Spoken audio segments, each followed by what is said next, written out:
in attendance. I would like to begin by making a few comments about how the meeting will proceed this evening. And then we have a little bit of business on the front end to do in relationship to communication to the planning board from the Conservation Commission.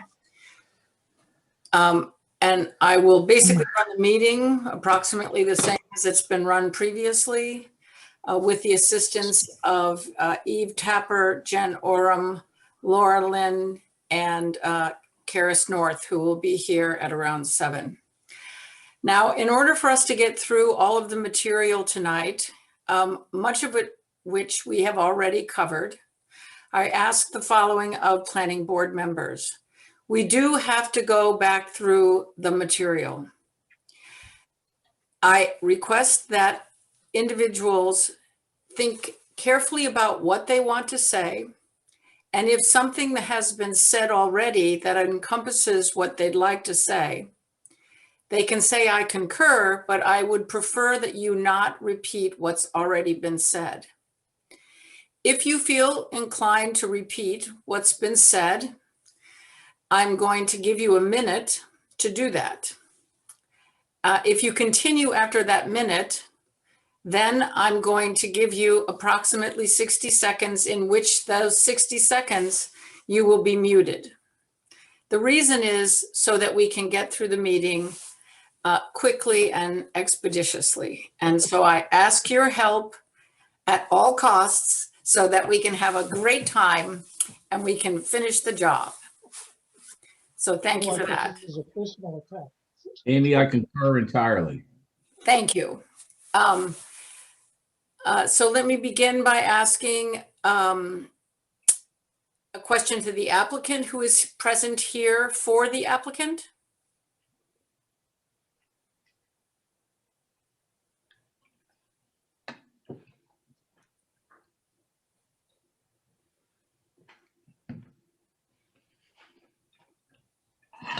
Can you please state your name, Adam Brodsky, or just you all organize yourselves to state your presence?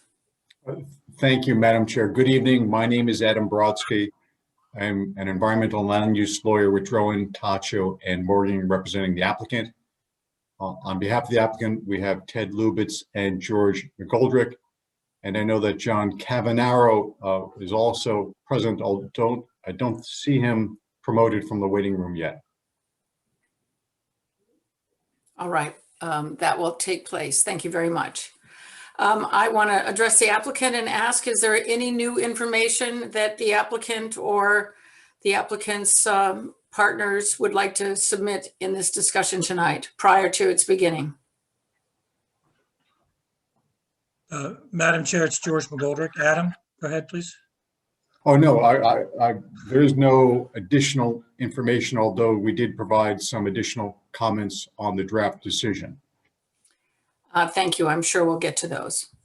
Are there any public comments for items that are not listed on the agenda, which was posted at town for the public and everyone else to see?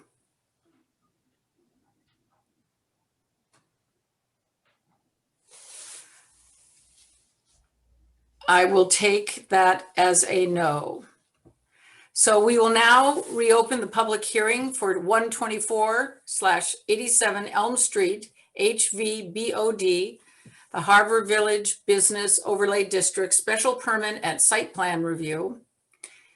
And I'm going to have Lauren provide information on how the public will communicate and any other instructions that she'd like to give us before the meeting begins. Lauren? Thank you very much. Good evening, everyone. For those of the members who wish to participate, we have a question and answer function that we would ask that you input your name and address in. If you'd like to speak, you can put questions and comments in the question and answer, or if you'd like to speak to the board, you can input your name and address and we can get to you at that time. So we will get to those questions at the appropriate time for public comment. And if there's any other questions, just please feel free to contact us that way or to use your raise the hand function. Thank you.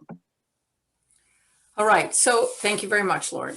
As we did last week, we are going to be making real-time edits on the document. It will be very helpful, therefore, if you speak very clearly, if you wish to have something changed, so that it can be typed down effectively. And we'll be going through the document one section at a time. In each section, I will ask planning board members if they would like to speak about any items that are in that section. But in the interest of making it clear to everybody, including the public, I am going to be in a position of reading the text. I know that's unfortunate because you're going to hear me droning on for quite a bit, but that's the only way we can make this work. After each section, the applicant will be asked if they would like to comment on any of the items that were previously discussed. We're going to hold the public comments until the end. And the reason that we do that is because sometimes questions that people have are answered throughout the deliberation process. Therefore, rather than taking the time to answer a question in midstream, we are going to streamline the meeting and have the public questions at the end. You have the ability to use the chat. They have the ability to use the chat function. Is that correct? Yes, that's correct. Okay, so you're able to communicate with Lauren Lynn, the planning director, and she'll be keeping a log of the notes that people or comments that people want. Now I'm going to try to do my very best to pay attention to the hand raising to be able to have you signal to me that you want to say something. You certainly know that it is possible that I miss somebody, and but I'll do my best to make sure that I see the signals as we go forward. Now, we have a little bit of business to do before we actually start through the document. Before we resume or review our review of the draft decision from the page where we left off last time, I would like to address a matter that was raised by members of the Conservation Commission this past week leading up to tonight's meeting. And I'd like to, for the sake of time, read the comments that I wish to communicate to the Conservation Commission. I'd like to thank the chair of the Conservation Commission for submitting a letter to the Planning Board regarding the site plan for the Elm Street project.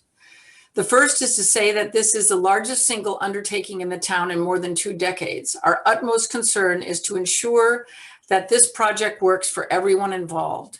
We have our domain and it is not all encompassing. The Planning Board has been diligently reviewing this project since June of last year.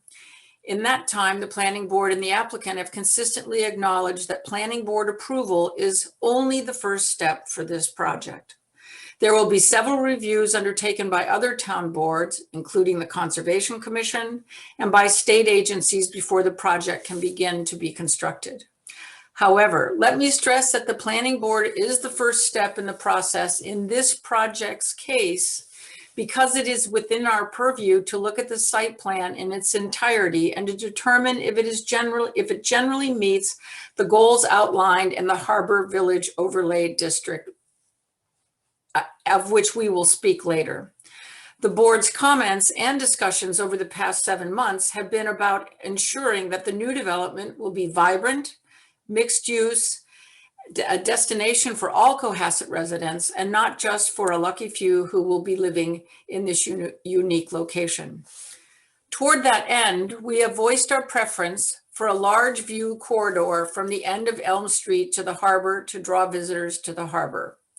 We have also advocated for a more publicly accessible, usable park on the harbor side of the property. In turn, the applicant has taken the Planning Board's comments on the big picture for the site and has incrementally revised their site plans, landscape plans, and parking plans to accommodate the Planning Board's vision as best they can. None of the proposed plans should be construed as Planning Board designs. All of the plans have been designed by the applicant as part of the iterative public process with the Planning Board. After the Planning Board acts on the proposed development, the applicant must obtain approvals from other town boards and the state under Chapter 91 with respect to the issues within the jurisdiction of those other entities. In several instances, the planning board's draft decision specifically cedes final approval to those boards. In other instances, such as the extent of the proposed view corridor and the open space amenity, the planning board has made determinations after a thorough review of the options. The board expects that these larger concepts for the site will be honored by the subsequent town and state reviewers. In these cases, rather than a different reviewer requiring a complete overhaul of the site plan, that would be antithetical to what the planning board approved. The planning board anticipates and expects that Concom will make recommendations for mitigation that meets with the Concom requirements in light of the constraints placed on all boards by the physical site itself. While the planning board does have jurisdiction over the project meeting the general expectations of the district overlay, we expect and assume that negotiations will occur around areas where there are overlapping jurisdictions and legal responsibilities and entitlements. Like the Concom, the planning board also has constraints. Working together will be a part of all of our actions to try to find the best outcome and presume that the Concom will impose mitigations that can allow the general concept to remain. This statement is was configured in response to a memo that we received from Eric Eisenhower regarding some of the issues associated with the current configuration of the project plan. Some of the items in Mr. Eisenhower's memo to us will probably come up in discussion tonight. They will either come from the applicant, but they may also come from planning board members. They may also come from members of the public, but it's important to recognize that we understand the concerns that have been raised before us by the Concom, and we anticipate that there will be mitigations that will be to the best possible solutions to concerns Concom might have. So thank you for that.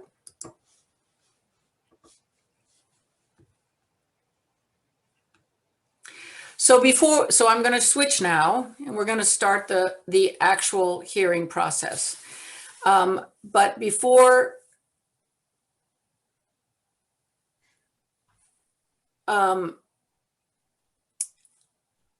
okay, I want to ask for the members' comments to remember not to repeat if you can possibly help it. And when complete with the review, I will be asking if board members are prepared to close the hearing.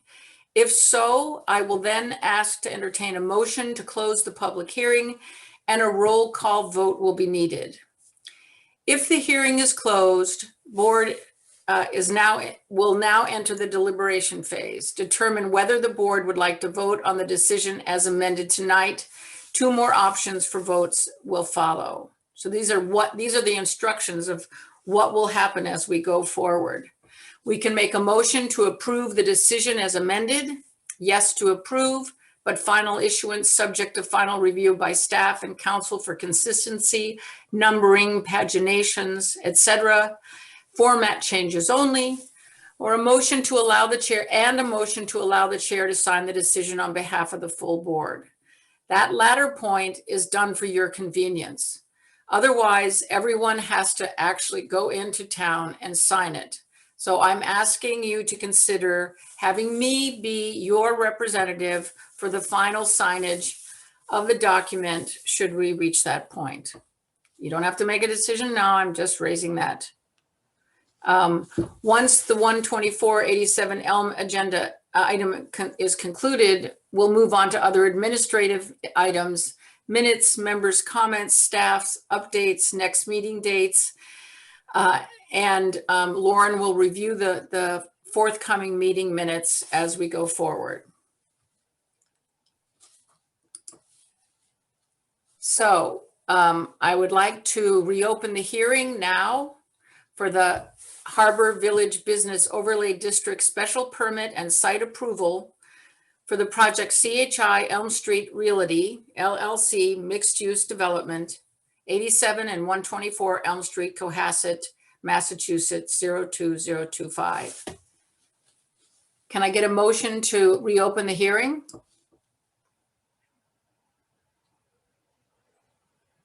I don't recall having the hearing closed. I'm sorry. I So know you're right. I'll make that we- motion. this is Motion a to open part the of hearing. your discussion or response to Concom and going through some logistics is just a part of our public hearing for this project.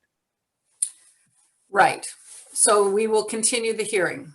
All right, we have Karis North on board to see if she has any other comments on that. Thanks for that, Clark. I didn't see your hand. Karis North, welcome. Good evening, everyone. Thank you. Sorry I was late. No, Clark is correct. The hearing wasn't closed. We're just continuing the hearing, so you can just Move along. move along and open the discussion. Exactly. All right. All right. So I am not going to go over the front part. So Lauren, am I to continue from where we left off, or do I go back over all of the materials that we have covered? I would suggest that we, if the board would like to, pick up where we left off. We covered a lot of material. We're about 2/3 of the way through the draft, and we left off at the inclusionary zoning section. So I can pull up the document whenever you're ready. I do note that Clark's has had his hand raised for a while, so he may have a comment on something previously mentioned. Okay, Clark Brewer and then Tom Callahan. I do, yeah. That whole thing that you did about Concom comments and the interrelationship of multiple permits that this applicant needs to get. Is that just in response to Chairman Eisenhower's letter? That is correct. Did you write that yourself? And it was the intent to be educational to the public and this planning board and the applicant, or what was your intent? My intent was out of respect for receiving a letter from a board, another board in town, to give a response that we received it and how we understood it. You understood it because you were the one who wrote the was reading. You're not speaking for all the board. You're speaking from your own That is correct. understanding of what the importance of getting other boards' input might be for a special permit site plan review. That is correct. Would you like Okay. would you like to speak on behalf of Eric Eisenhower's memo to us? No, I mean, I think the planning board could discuss those issues pretty quickly if we focus on that. But no, I just assume keep going through the decision and then pick up any comments from any other board or public safety or anyone else regarding this special permit. So I just assume pick up on with inclusionary zoning where we left off. Item E. All right, thank you. Tom Callahan? I just wanted to make sure that on all the parts that we did last week that was skipping over tonight, we had a lot of fill-in information that it looks like a lot of that's been put in there, including the one of the information we needed on the findings for the financial impact of the project. So I just want to make sure that any blanks we left and any part of the findings or the previous conditions have all been addressed on the assumption that we may vote on this tonight. Okay, there are some places where there is information that is still missing. And if you have your copy, I can quickly go through to show you up until the inclusionary zoning discussion where that information is missing. So there are some dates that are missing on page 7 in the middle of the page that is describing dates of the meetings of this meeting and the meetings that we've taken previously.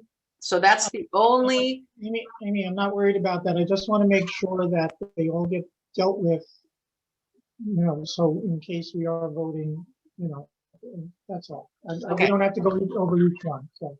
thank It you. looked like the substantive one was the information we needed from the applicant about the financial impact, and that's been filled in, so I'm all happy and snappy about that, so. Let's All just, right. sorry. Oh, all right, thank you. I just want to point out a typographical error on page 9 under item 7. Bottom of the page, it says the board funds and it should say the board fines, I think. Is that correct? Do you see that under number 7? Then it's got an indentation that says the board fines, page 9. I'm going to share my screen. Yes, I see what you're speaking of, but just so that we're all on the same page. Okay, great. Right here. Right, correct.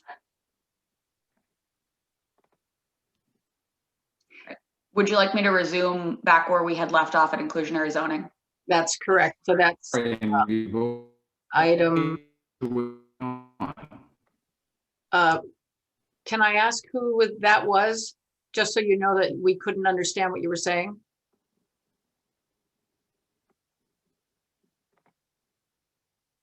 Well, whoever just spoke, you were not intelligible. So that means turn off your audio or your video and see if that helps. All right, so let's begin with item E, inclusionary zoning. I will begin by reading this. Let me ask first, have all planning board members had a chance to review the new version of the document? Yes. Yes, I have as well. All right. I still am missing 2 other people speaking. Yes, Paul Cleary. I think we might have lost Paul Grady. I was trying to see if he was still there, but I think that was him who was mumbling, and I think you might have lost his reception. Okay. No, I'm not mumbling. That wasn't me mumbling. But I'm having bad internet. I just got back on. Okay, great. I just meant we couldn't understand you. I didn't mean you were mumbling. Sorry. Okay.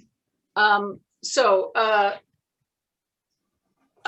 going to begin by reading this section, and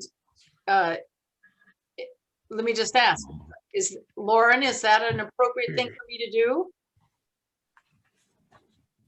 Madam Chair, I would suggest, we didn't read it line by line last time. The way that the board conducted the business was everybody looked at the page, everyone has a copy of the document, and I have it available on screen share. So people in the audience, the screen that they're viewing right now is what's this document. So you don't have to proceed that way. If you'd like to, speed things up, we can just take it. If members have comments on this particular section, we can then delve into that. Okay, so is that somebody else who'd like to comment? No. This comment? Okay.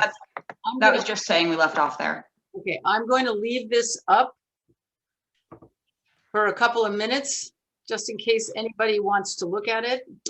It's on Lauren's screen, so that if there's items you wish to discuss, please let me know. I see Clark Brewer.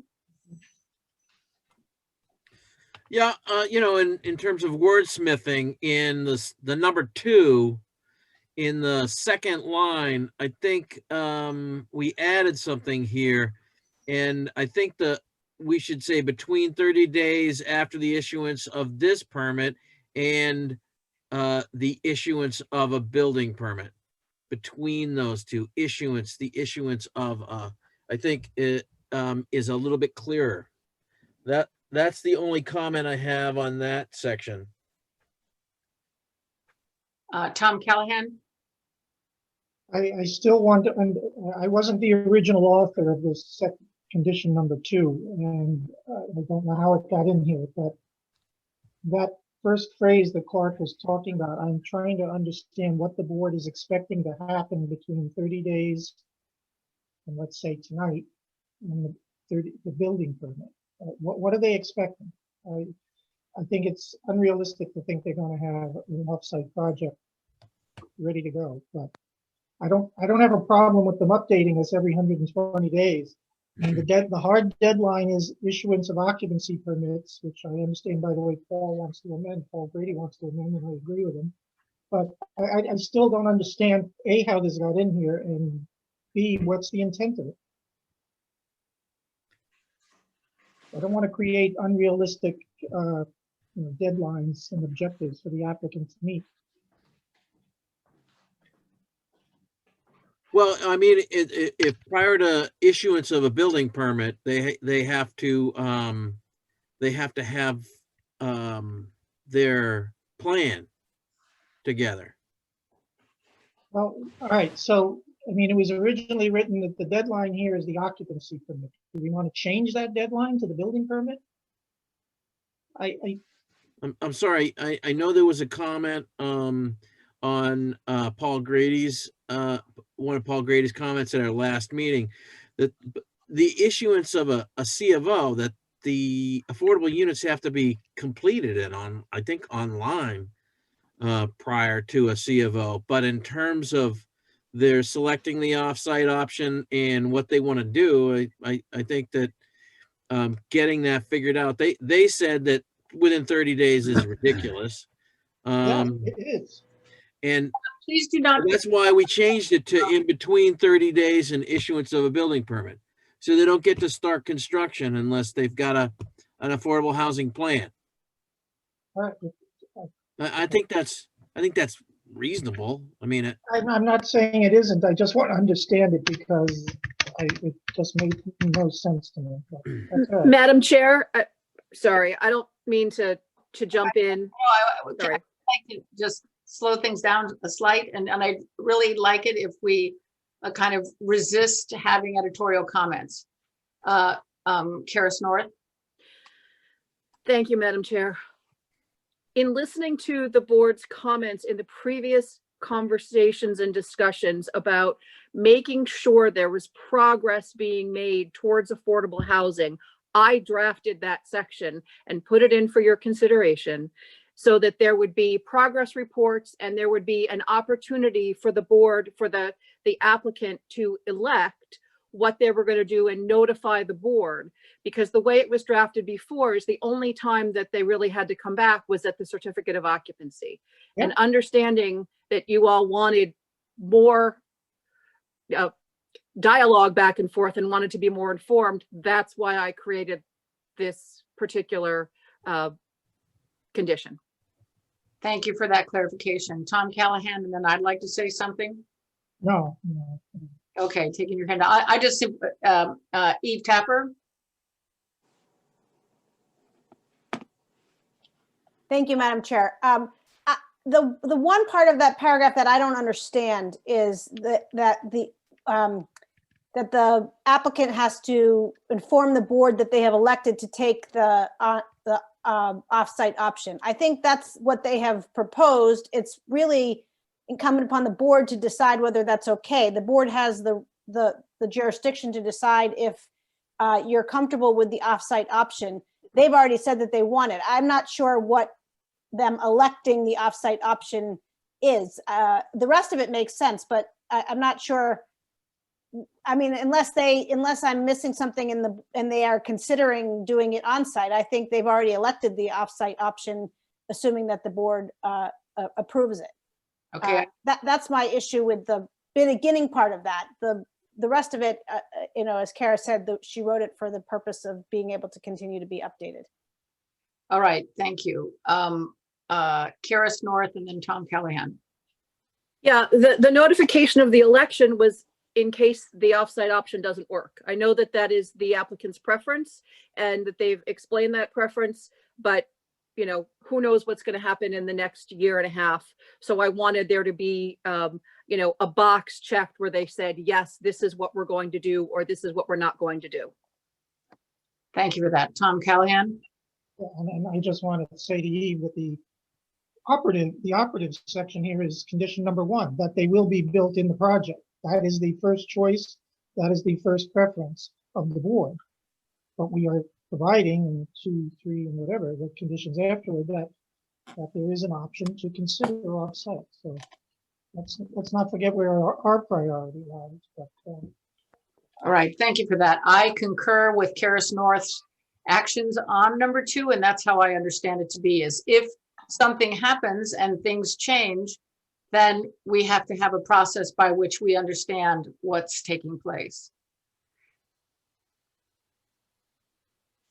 I'm going to leave it up for another minute or so to see if there are other comments. Is that just on section 2, Amy? Or are we gonna move on to 3 or the whole thing? Well, we're on page 22. Last time we went page by page. You know, I think it doesn't hurt to do the same thing. I thought we were doing that, but I thought we were going section to section. I apologize if I'm mistaken. When you say section by We're section, inclusionary zoning right now, page 22. And we just got off where Tom was talking about section 2, and then we moved on to 3. Where I had an addendum that I'd added about the entire project, and I didn't hear anything on that yet. So I didn't know, if I missed something, I apologize, as I said, but I didn't hear anything. So I thought we were going to section to section. so it was proposed by Lauren Lind that we go to inclusionary zoning, which was where we left off, which was currently on what is called page 22. Mm-hmm. And is what you wrote on page 22? Yeah, so I thought, and again, if I'm taking it wrong, I thought you went to section 1, section 2, because we were just discussing about issuing the building permit. Then I thought you were moving on to 3. So again, if I'm not following it right, then it's my fault. No, that is correct. And it is the option of people to look at this, and then if they want to make a comment, to make a comment on any one of the sections. So that is what we are doing. Tom Callahan? Oh. I don't know, maybe I didn't catch this the last time. Again, the first sentence of condition number 3 here.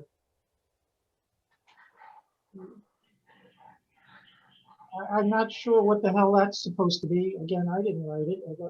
What's the intent of that first? This is separate from Paul's conclusion, which I agree with, by the way, but the first sentence of paragraph of condition 3. Paul, isn't section 3 your contribution? It is, but I'm following Tom as well. He has something to say about the first section of 3. If the applicant chooses to locate the 3 or more affordable housing units off-site, the first certificate of occupancy. I have had an addendum instead of just the west building, the lower part of the paragraph. I'd like the entire project before any certificates of occupancy are issued. I mean, I really think, again, one of the most important parts, we really should know where these units are going and how far along they are and what's the program before we issue any certificates or agree to that. But it should be the entire project, not just the west building. If I get what Paul is saying, the change that Paul would want would be in condition number 1, where it says the units may be located solely within the west building.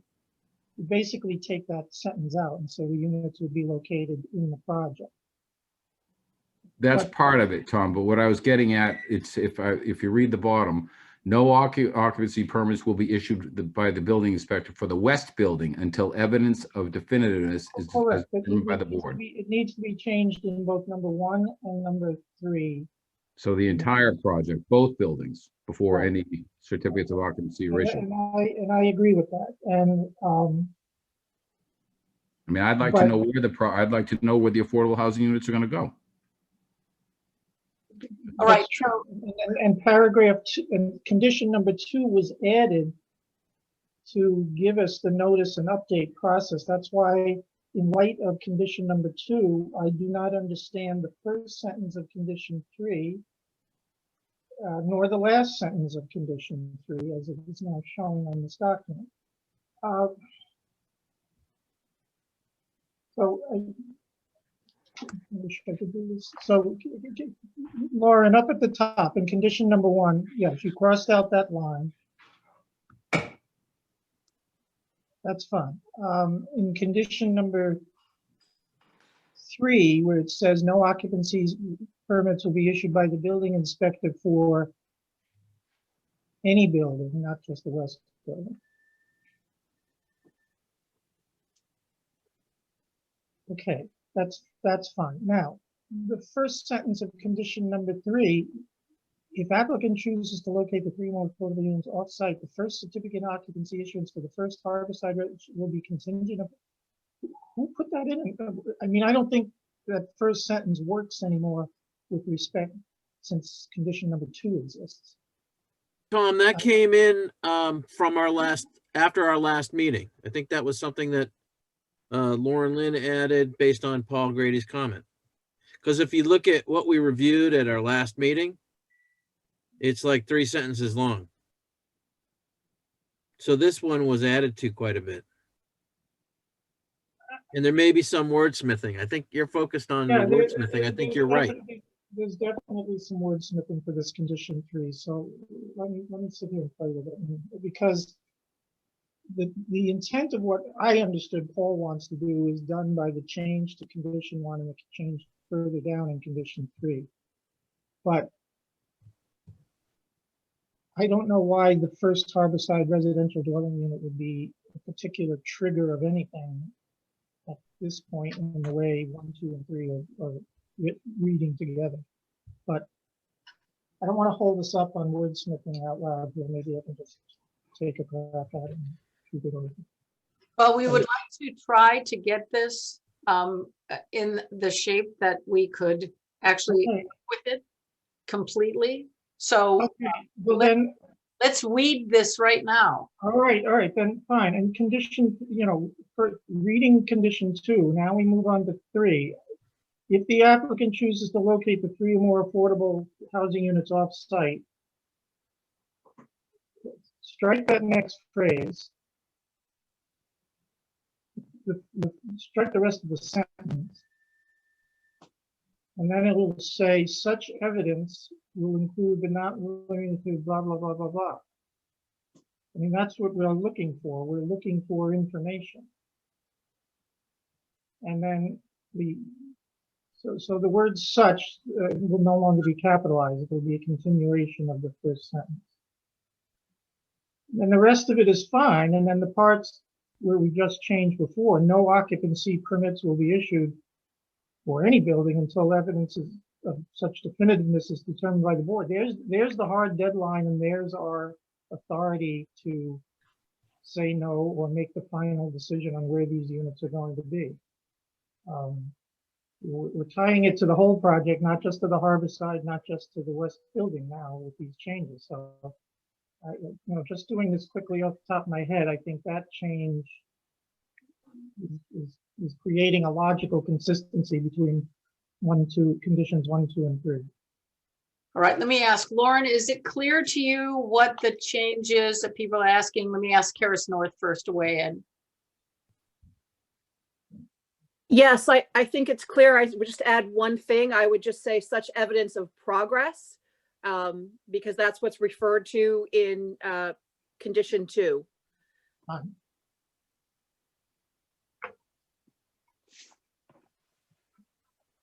All right, Lauren, is it all right for us to go forward? On to parking.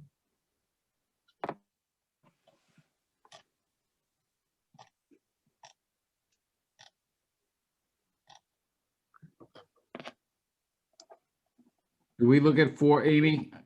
Yes, let's proceed. Keep going on 4, 5, 6. Just back up. As set forth in the findings, a payment in lieu of providing affordable units will not be accepted, except in connection with a tangible offsite project. All right, so I think I'm reading that correctly now, and I'm that the money is just only devoted towards that project that we'll know of. Correct. It's money that the applicant will pay is going to be devoted towards a project, not to sit in a bank account. Okay, thank you. Any other comments on item 4? All right, move on to item 5.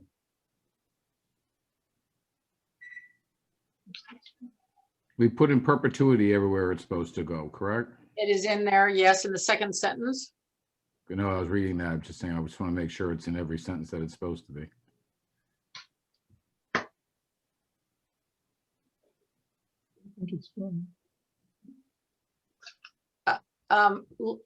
Karis, does the first reference to perpetuity stand as encompassing enough to take into account all the concerns regarding the long-term disposition of these units? Yes, and I believe it's also referenced in the finding section as well, so it has to be. So yeah, and that's the, standard 40B language. So it's all set. Okay, let's move Can I on. just ask Ms. North a question, Amy? Sure. Ms. North, so that means if, and I'm not saying it will, but if the project was sold in any way, manner, or form, this carries on to any new owners or successors if there were? That Correct. Thank you. All right, let's move on to item 6. That essentially addresses the question that you just asked, Paul. There are 2 parts to item 6, A and B. Does this need to be qualified in any way, Karis? I'm sorry. Condition 6 is just that they get built in the project. Right. No, these are fine. All right, so I'm going to ask everybody very quickly. Are there any other comments on the section on inclusionary zoning? Does this section now meet with the approval of the board members? Yes. I see no hands raised, so I'm going to take that as an agreement. Yes. Let's move on then. Eric Potter. Yes. Right. I wasn't going to ask everybody to acknowledge this. If somebody has, as we go through, we get to an end of a section, I'm going to ask, everyone agrees, and if somebody doesn't agree, please raise your hand. Otherwise, Yeah, because Amy, I'm listening. So in very much, so if I have anything to say, I'll either raise my hand or you can just presume that I say I agree. I'm all good.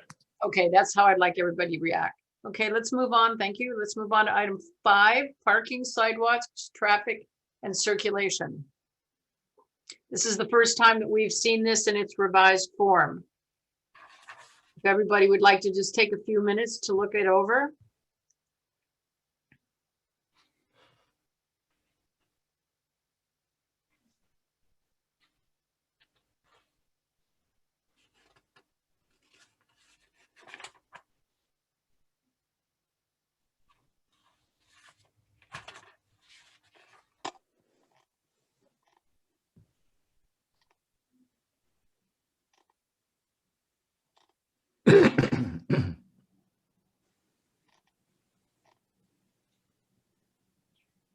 I want to point out that item 8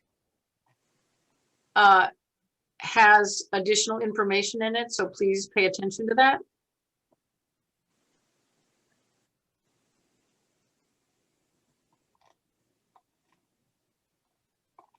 Which is what? Here we're discussing the town-owned grass triangle and What the is it? redesign of and relocation of the town-owned grass triangle now located at the intersection of Elm and Margin Streets and Cove Road into the layout of Cove Road and for the redesign of the intersection of Elm and Margin Streets. I understand that. What was changed to it? It doesn't look much different from what I worked with 2 weeks ago. I can't actually hear you, Tom. Sometimes it's a little bit muffled. I'm asking what was, you just pointed out that there was some change made to it. It's not, it's not apparent to me what change was made, so. I'm commenting that this is something which we resolved, that we did not discuss previously, and so the content needs to be reviewed. Paul Grady? I'm just a question. Does it get into who pays for it? Since it's there, it's existing, but it's for the project. Who's paying for all this redesign, removing, rebuilding? The intent was that they pay for the redesign, but I don't think it's, Tom, I, please. I think, I think it's beyond our possibility to make them pay for the work itself. I've got two people's hands up, Eve Tapper, Clark Brewer, Adam Brodsky. Thank you, Madam Chair. I think that in one of the versions, there was a comment from Lauren Lind that asked the question as to whether or not we want the applicant to pay a certain amount of money towards the design and not necessarily have them do the design, because it's really going to be incumbent upon the town to get all the pieces together to determine whether or not what kind of a design they're looking for. So I don't know if it might make sense for the board to and the applicant to discuss how much, what portion of the design they would like the applicant to participate in, or if there's, instead of having them design it themselves, because if they design something and then the town wants to go in a different direction, then the town has to redesign it again. That is my understanding, Eve, is that the discussion with the Elm Street corridor group was that this be a joint exercise rather than it be a requirement that the applicant actually do the design themselves. Lauren Lind. Thank you. I just wanted to clarify that this section of the document, I added language so that they would coordinate with the master plan implementation committee's Elm Street corridor working group. That language specifically hadn't been referenced there yet, and I wanted to include that there. That is an initiative taking place right now. The Elm Street corridor working group has been working and meeting and planning long-term over the next, say, 3 years. We are very early in the stage. We're getting into the process where we'll be planning our public engagement and preliminary design work section of the initiative. So that's why I wanted to make sure that the language would coordinate with that group. Thank you. Clark and then Adam Broad. Right. So to answer Tom's question and follow up on Lauren's comment, the last two lines were added, Tom. And my recollection from, I think the last meeting was that the applicant would be willing to participate in some cost related to the redesign and potentially implementation. But the contracts and the work would have to be executed by the town. You know, I mean, there could be some, you know, if there's a ends up being a grassy triangle in front of this building where the short cove road is now, you know, the applicant might volunteer, like, you know, to maintain this island or do some of the landscaping, because, you know, it imminently benefits their project. But I think we left it open. I don't know if we want to necessarily say, you know, we don't have all the numbers, and it's a process. It's a process that can help with the applicant's project, and they seem to express a willingness to participate. But I think at this point it'd be hard to say percentage wise or a dollar amount in answer to Tom's point. I think it's too early in the process, but they're expressing a willingness to participate, I think, is enough at this time. Thank you for that, Adam Brodsky. And then I'd like to make a comment, and then Tom Callahan. Thank you, Madam Chair. I wanted to address item number 10 under section 5 when it's appropriate, but I would just like to say that the applicant was fine with the original language in paragraph number 8. And I don't want to speak for Ted and George, but I agree with Clark that I don't think we need to overcomplicate that concept. The applicant is willing to provide the design to the town for its consideration, and we had agreed to that last week. Shall I speak to item number 10? No, we're not there yet. Thank you. I think Tom has a comment and I do. I think that it would be worthwhile having language in here that describes cost sharing. And that was a conversation that took place between myself and Eve Tapper, not to leave it just completely unspecified. I think that I'm not asking for very much in having it say cost share, but leaving it with no specification whatsoever could be just a handshake. And I think that's not sufficient.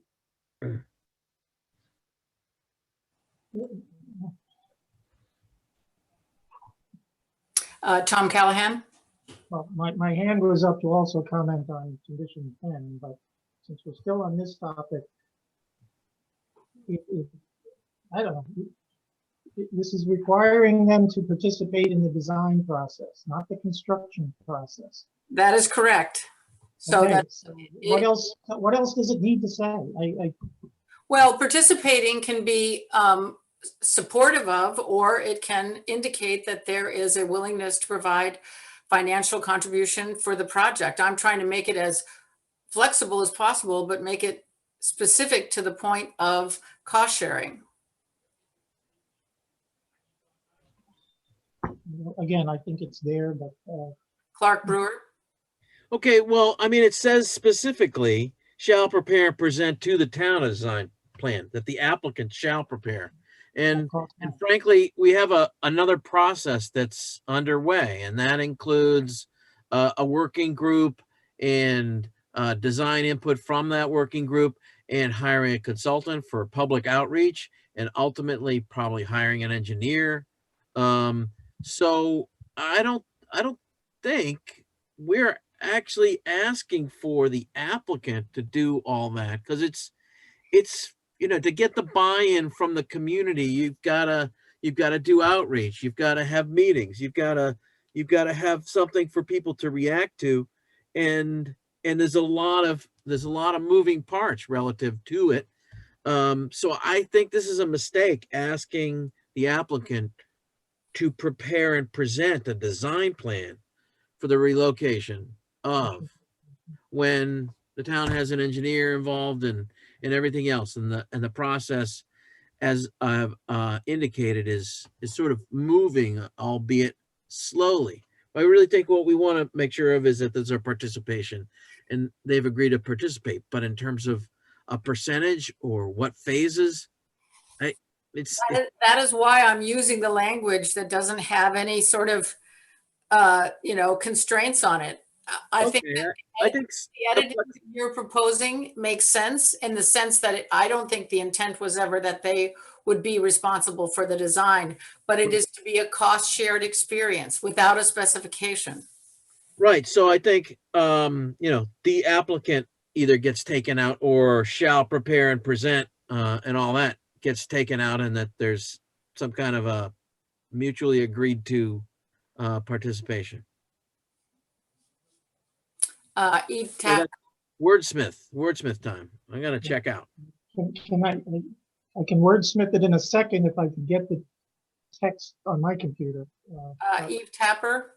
So my comment was only, and I mean, if the applicant doesn't mind it being amorphous in the end, my concern is that participate. I agree with with Clark that Mr. Brewer, that they shouldn't be designing it. It should be, they could participate with the town to design it. I just think there should be some sort of a percent or dollar figure in there, because participate is a little bit vague and would be very hard, I feel, to actually enforce when the time comes. And if you have some sort of a more concrete ask of the applicant that they're willing to do, and maybe they don't have to provide the money until the last occupancy permit or whatever at the time that the town asks for it. But just participate doesn't really explain how they're going to participate. And I think you're really looking for a financial participation more than anything. And it doesn't, I think it might, as it's written to me, it's a little bit hard to enforce, and the staff is going to have to try to enforce it. Not me, but the staff. Thank you. Paul Grady. Just a question. Will we be talking about moving the town that triangle there if the project wasn't in play? So I'm in agreement with Ms. Tapper and with you, Amy, on that, because we wouldn't be considering moving that triangle if it weren't for the project. So I think there should be some responsibility borne. Sorry. Sure, but it could be, 50% of the design and engineering phases, something like that. And then the applicant can request a modification afterwards if somehow that shifts around, but we don't have any estimates. No, there's no estimates, Clark, For but I this think that work. we'd be open to a cost sharing, but a defined cost sharing, regardless of the estimate. The estimate can come later, which is happening. I Well, mean, if it's 50% of the first kind of 2 phases to get the project shovel ready so the grants can be applied for, those would be the community outreach, design, and engineering. Lauren Lind, I have a question to pose, and this is really for council, is what is the legal standpoint about an offsite mitigation based on the traffic report for the project that's been generated? They can agree to whatever they want. You mean what can the planning board require as offsite mitigation? Right. Yeah, I mean, that's up to the planning board's discretion. It has to be reasonable and reasonably related to the impacts that you're trying to mitigate. There has to be some connection. And I would say that there has to be some scalability as well. I agree that the language is, when you talk about the applicant shall prepare and present to the town a design plan, and then the town may or may not use that design plan, it seems like that could be a waste of the applicant's resources, Right. rather than, working together up front to, to design something. that is why I'm trying to get a mechanism into the language without having the ability to specify a volume, but making it seem possible that there will be a joint resource exchange for this action to occur. So a percentage not to exceed a certain amount, not a monetary figure, but a percentage not to exceed, or something like that. Let's first clean this up. Let's remove the language that the applicant will be responsible for the design, because that is obviously not what I think was ultimately intended. Let's remove It that. was intended.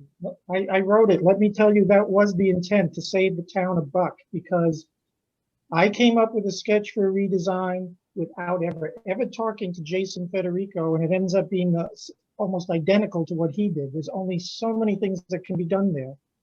And I don't think that what they would come up with would be radically different than what we would come up with. The original intent was they would pay for it to save the town a buck.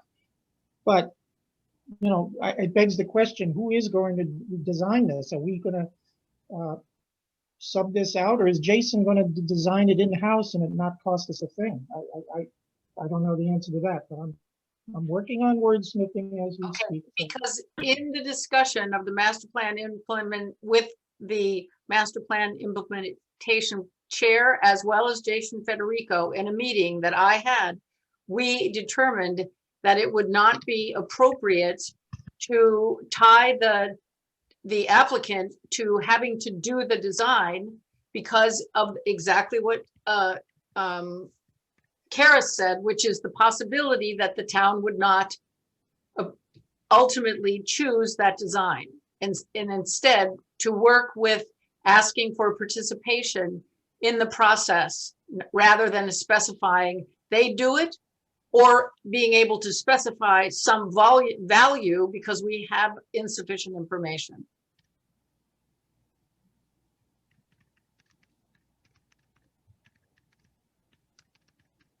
Well, let me just work on something. Mr. McGoldrick? Madam Chair, perhaps we can help a little bit in this. Since this language was inserted a number of weeks ago, we actually went out to 2 different engineering firms, showed them the area that was being discussed, and asked them for what they thought would be prices to do exactly what everyone is asking for. And the numbers we got were between $4,500 and $5,500 between the 2 firms. So in order to nip this in the bud, what we would offer to do is to work with the Elm Street corridor. In fact, we're hoping that we become part of the Elm Street corridor since we own property on it, and work with that group. And then so we're not going to create our own design. We will work with the committee. And when the committee is ready to put a design forward, we will commit the $5,000 to do the design work.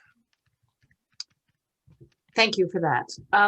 Lauren, in conversations with Katie Dugan, she mentioned that the town had an estimate from West and Sampson.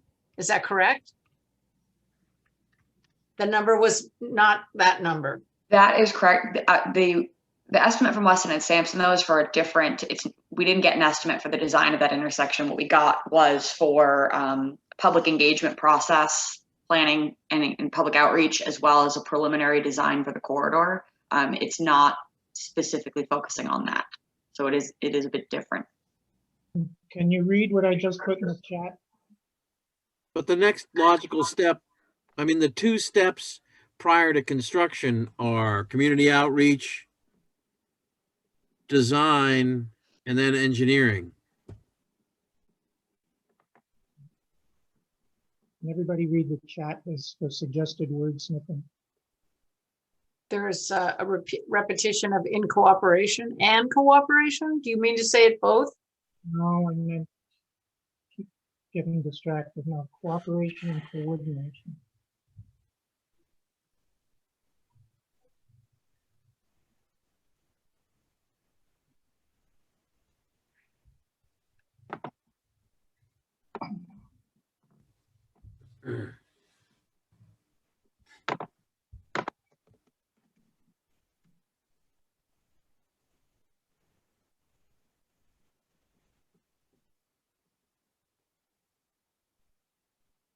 Mr. McGoldrick?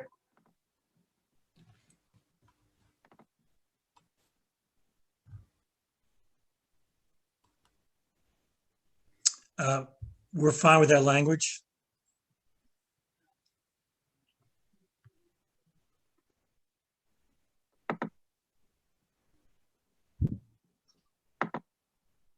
Clark Brewer?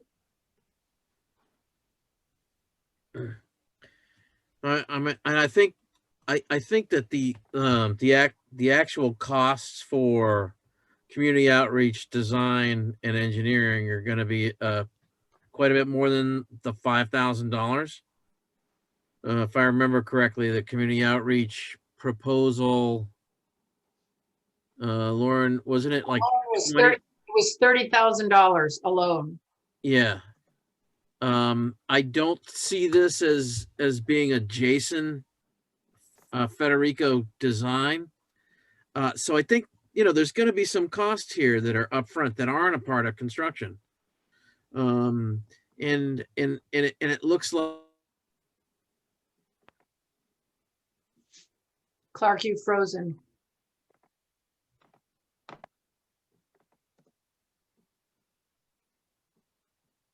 I'm not, I'll just speak as a chair. I'm not comfortable specifying a dollar value because I don't think we actually know the cost of this redesign and the process that's going to unfold in order for this to happen. I would rather have it be more open-ended and believe in the trust school than to have it specified and have it then end up one way or the other, someone not feeling very good about it. Then how about 50%? Yeah, a certain percent of the completed project, Amy, would probably be your best bet, and it's open-ended. Well, 50% of the design process. All right. okay, yeah, just, okay. Mr. Lubitz? So with all due respect, an open-ended commitment that's not defined is something that we can't sign on for, especially through a town process that we don't control. So, typically you're talking about public outreach and engagement. I mean, that could be 3 years of a commitment that we can't control. I mean, it's entirely unreasonable to expect us to sign on for that without some definition. Already, I mean, what we've contributed to this effort is, I mean, we're talking about giving a 25,000 square foot public park already, to the of if this wouldn't be happening, but for our project, I mean, we're already doing so many things that are going to enhance this area. It just seems, I mean, we've already had our architects and our design team look at how that area could be reconfigured. And we've, talked to the Elm Street Quarter Group. We want to be involved. But with all due respect, you've got to treat us like any other abutter on Elm Street. I mean, we cannot be responsible for 50% of a totally, undefined obligation. But your project is having a disproportionate impact on this intersection than every other user. Well, I actually think, with all due respect, our traffic study did not say that. So we actually are reducing traffic in this area. There's going to be more people living there than there are now with an already dangerous intersection. But Not according to professionals. I'm wordsmithing as we talk again, to try to come up with something that everybody can live with. Go ahead, anybody else? Don't wait for me, talk if anybody wants to talk. Paul Grady? I'll just revisit what Mr. Lubitz was saying, in all due respect as well. But there would be no need for changes. Granted, this project, I hope it's going to be a complete success. But some costs have to be borne. I mean, I understand your altruism as well, but still, it's a project. And as the builders, you're in it for money, and that's respectable as well. We're all in business. So, I think any cost on something that's going to be changed that would have been changed, there should be some percentage involved in whatever they come up with, and I would go along with that. Mr. Caleri? Thank you, Madam Chair.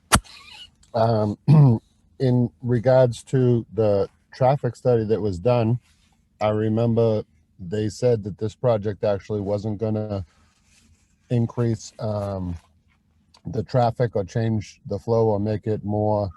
I think we have to remember that previously we had I think what is existing is a 30 to 40 unit motel, and the traffic that was we're talking about 23 residential units now versus what used to be I think it was around 40 units, I forget now, or still currently is. So I think that I would go along with the engineers that we hired to look at the traffic study and the information that was provided to us. And I think the developer is kind enough to contribute to what is going to be a benefit for the town and making that intersection safer, because it's not safe as it is right now. And so that's my comment. Thank you. Mr. McGoldrick? I just also would like to comment that the intersection, we're not requiring the intersection to be changed.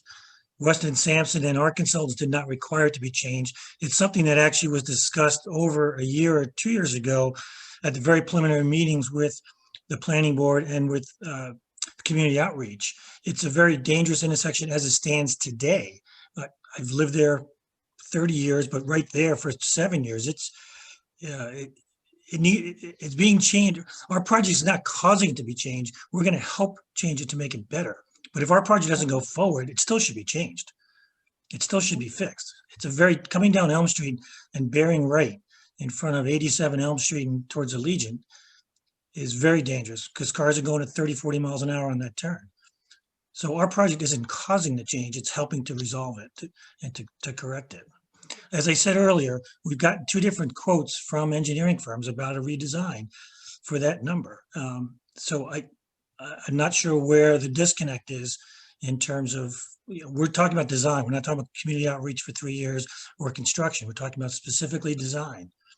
And if you trust us to date on everything we've told you, that we'll get you those quotes if you like them as well.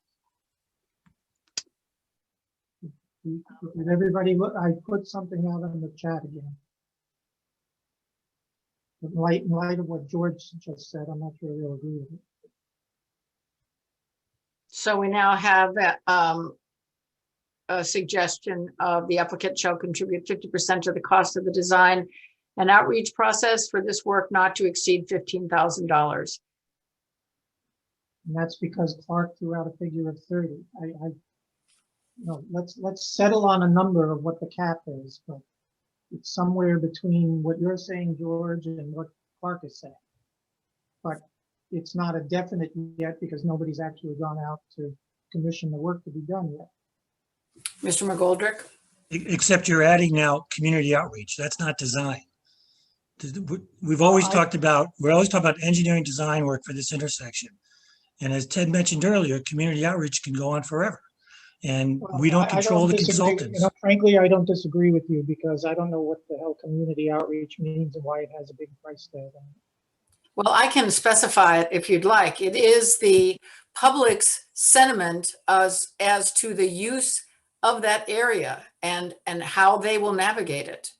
And why would it cost? The reason Why would it cost so much to get it? there are 4 to 6 different activities that have to happen in that general area.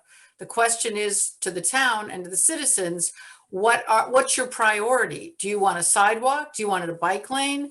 Do you want a whole set of circumstances? Because it's a very complicated setting. That's why you have to have community outreach, because there's going to be choices and there's going to be things that are going to be foregone. They will not be able to be done. Not everything that could be done and would perhaps be what people would like can be done in that narrow area. And the Master Plan Implementation Committee and the and Jason Federico's discussion, as well as public safety, made that comment. So there's choices. Because of the combination of the existing conditions of that intersection and what this project will add to those conditions, I think the reason for this condition is that the intersection redesign proceed no matter what else the Elm Street Corridor Group decides to do, whether they decide to do fancy sidewalks, bike lanes, an island down the middle. This needs to happen because of the combination of existing conditions and what this project is going to add to those conditions.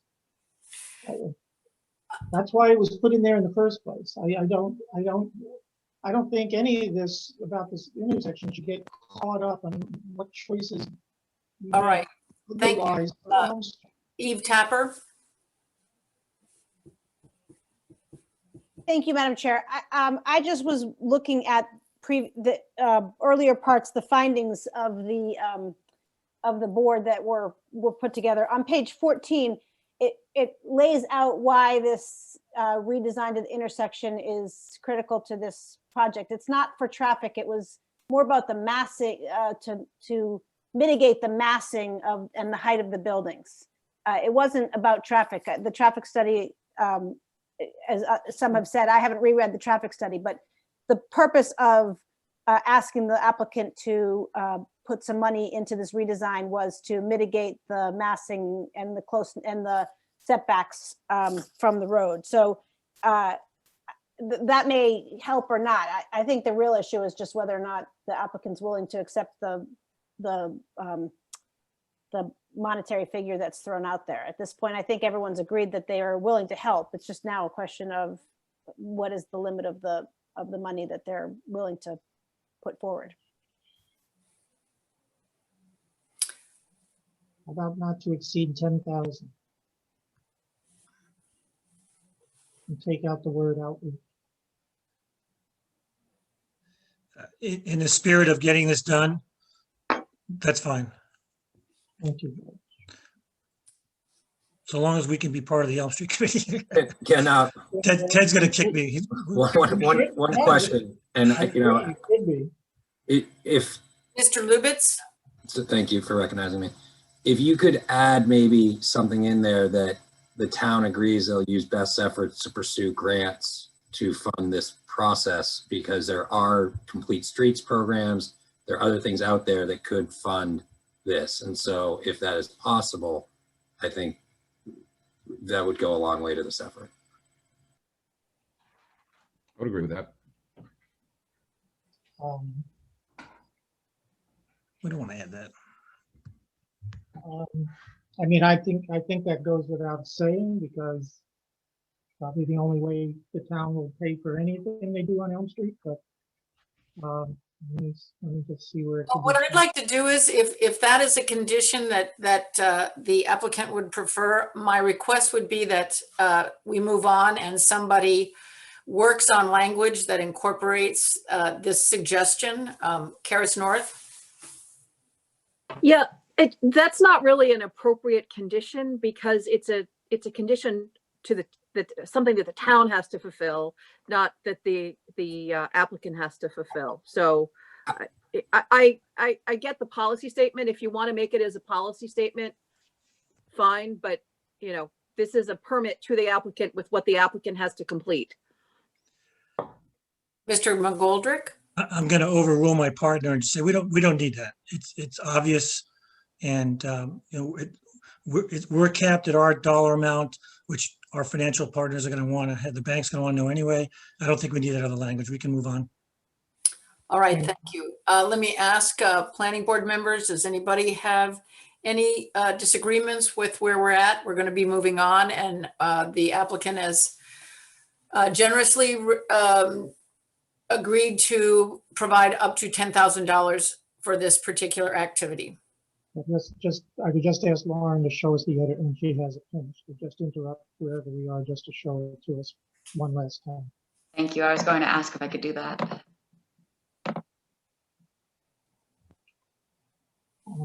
Boy, it's so tiny. Are we ready to can- move on to condition 10? Because I think both Adam and I have comments about. Can you read that out loud, Lauren? It's not possible to be seen unless you've got a. Certainly. So it was number 8 has been stricken and replaced with the applicant in cooperation and coordination with the town shall participate in the redesign of the intersection of Elm Street, Margin Street needs to be capitalized, and Cove Road with the intent of relocating the town-owned grass triangle into Cove Road and abutting the project site. The applicant shall bear the price of that design not to exceed $10,000. The town shall be responsible for costs of actual reconstruction. Everybody good with that? All right, do I see any dissent with this language on the part of any of the board members? No, just take the comma out after the word coordination. I have to ask this because I felt like this is a procedural question. I'm going to raise it now. I request that board members be present and they be present with their face on the screen during this hearing. There's no way to know who's here.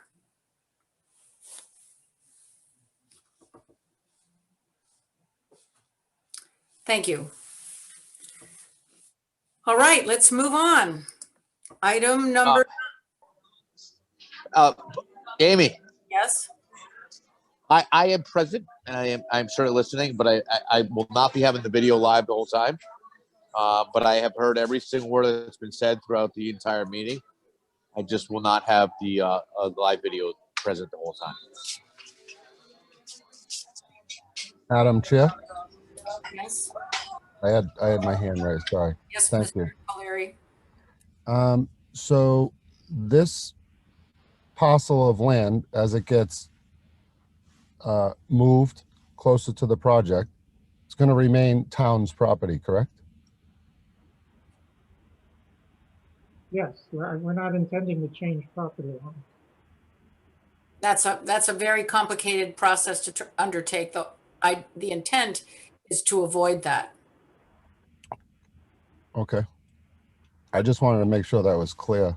Right. Lauren, am I correct in saying that? That's correct. Okay, thank you. And so the town will maintain the property moving forward, or whatever the developer and the town work out potentially.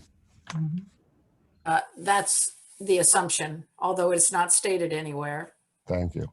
I'm just in my truck. If you guys don't mind my messy truck, I'll leave my video on, but I'm here with you. Thank you. Can we move on now to item 9? Yes. Are there any comments on number 9?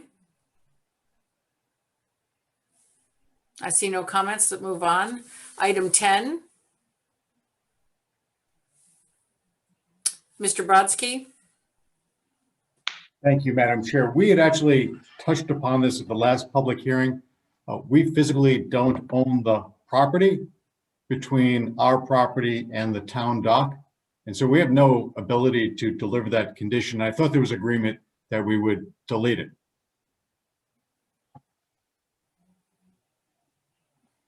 And this area is also being discussed as a part of the Elm Street corridor redesign.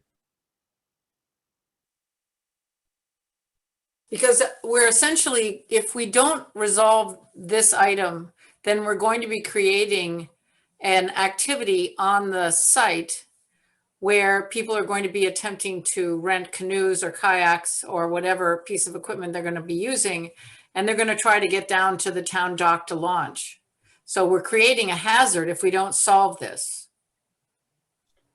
Madam Chair, it's a problem that we can't solve. We don't own that property. We have no ability to perform under this condition. And so it's candidly inherently unreasonable to put that in the decision.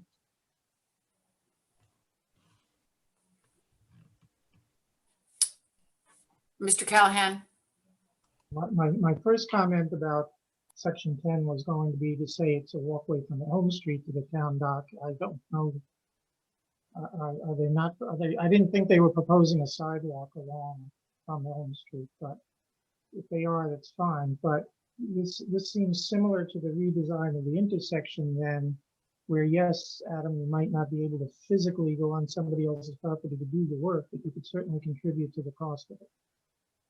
And my original intent was it only be a walkway from the end of the harbor walk. I don't recall what your plans are for that side of the site along Margin Street. If there's a sidewalk on that side, I think there is. But I'm presuming that sidewalk is still going to be there. So it's really from the end of the harbor walk that's critical, because that's why the harbor walk is going in there, to get people to walk around the whole harbor. So I don't know if we can reword it as something that's contributing to the cost of it. But, Thank you. Mr. Brodsky, you would like to speak again?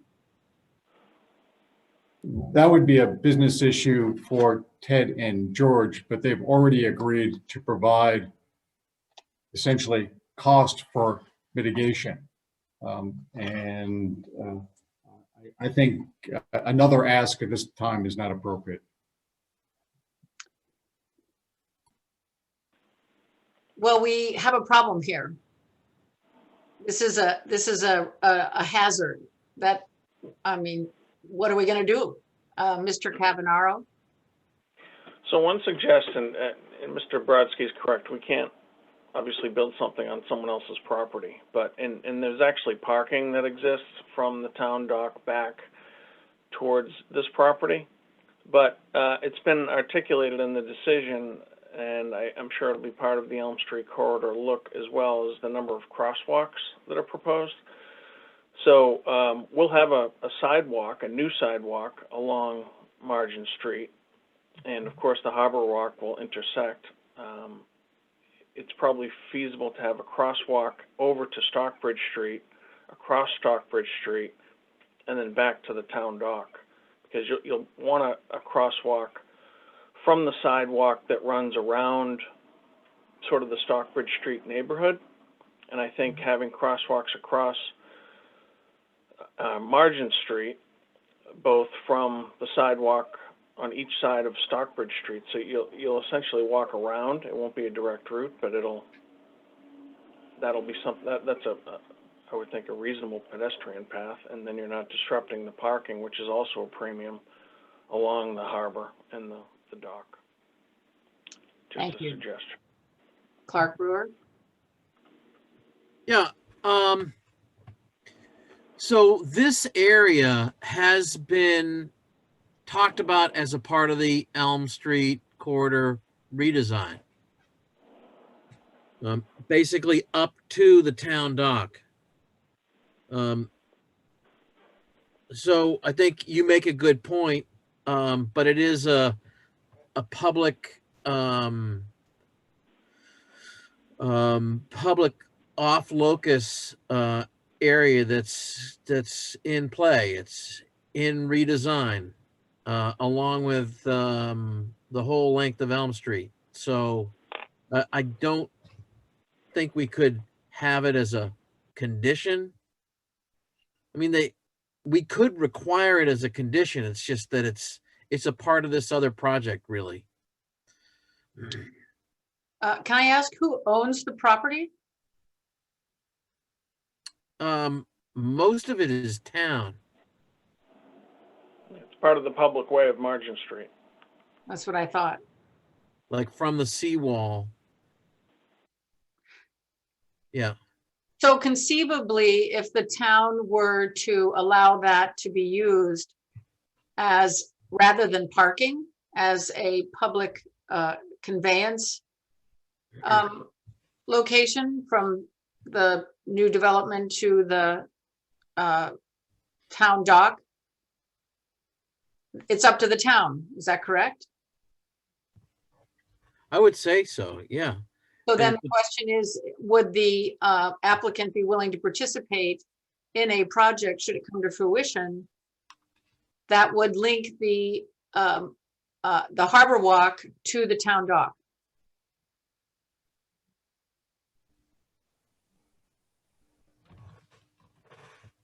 Is that a question for them? That is a question for them. Is this deja vu? I'm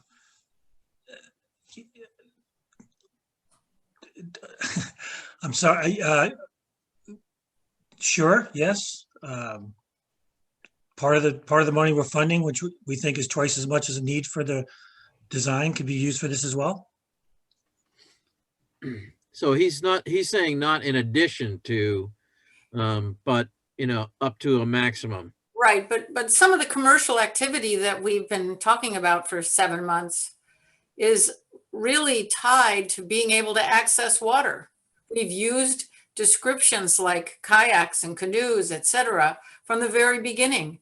We can't create a use that then cannot be realized. Mr. McGoldrick? Madam Chair, I think our engineer had offered what the solution would be. If their town doesn't want to relocate any parking, you merely would exit the harbor walk across Martin Street, and then walk down 50, 60 feet, and then recross Martin Street right in front of the dock. There probably should be a walkway directly from the dock anyway. I mean, again, living down there, people are walking all over the street. So if there's a walkway where the arrow is now, and then a walkway up to the right there, that's the solution. It's an extra 30, crossing the roads, an extra 40 feet, as opposed to losing those parking spaces. So I think to walk an extra 40 feet, we get to maintain those parking spaces for the people that use the dock. And again, I would say this is an area that's being considered for redesign. Yeah, you could have double crosswalks, and you could potentially move parking across the street. You could widen sidewalks, but it's still a part of that kind of master plan project for the area. But if you go back to the screen, Lauren, I guess.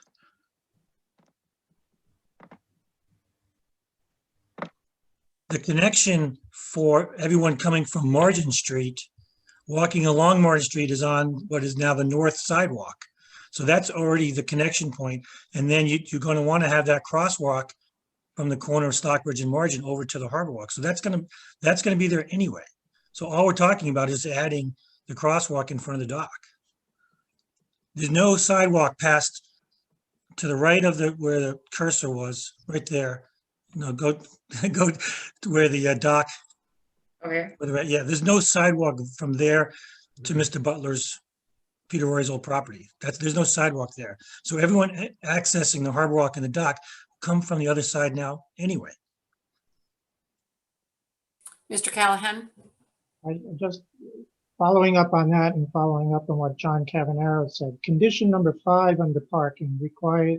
Can you see my arrow on this thing? I don't know. No, you can't No. actually display. All right. Well, anyway, condition number 5 requires a crosswalk down at the intersection, essentially, of Margin and Cove Road down here towards the village. And then it also requires a crosswalk, as John was saying, from the end of the harbor walk across the street on Margin Street. At the bottom of this yellow area, or the left side of this yellow area, to that tree across the street. I think that's all we can do. I'm not going, this condition was something we hadn't decided on earlier. there to discuss. You know, Clark's right, it's in a complete redesign mode. Who knows what will happen? I'm fine with leaving things we have in condition 5 there, and taking 10 out.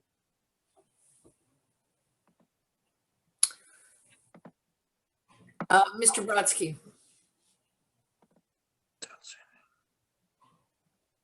Madam Chair, I forgot to take my little hand down. I apologize. No problem. Okay, so we have a recommendation for a solution to be able to utilize the kiosk activities through a sidewalk across Margin Street, down Stock, onto this, to ultimately across again to the town dock. Is everybody okay with that? Yes. Recognizing that, as Clark has said several times, this is an area in play and there may be changes that take place that come from the public participation process by people's choices as to where and how we get to the town dock. So we're okay with number 9, number 10. Let's move on to number 11. I'm sorry, excuse me. Am I modifying number 5 at all, or is 5 remaining and we're striking 10? Leave 5 the way it is. Okay, 5 is good. 10 is stricken. Thank you. All right. Number 11.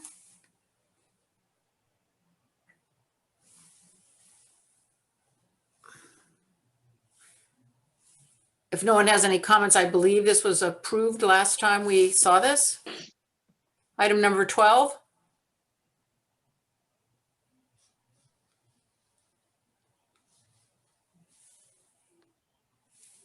Can I ask the applicant, is item number 12 part of the discussion of the hardscape which came up in the discussion at the Concom meeting?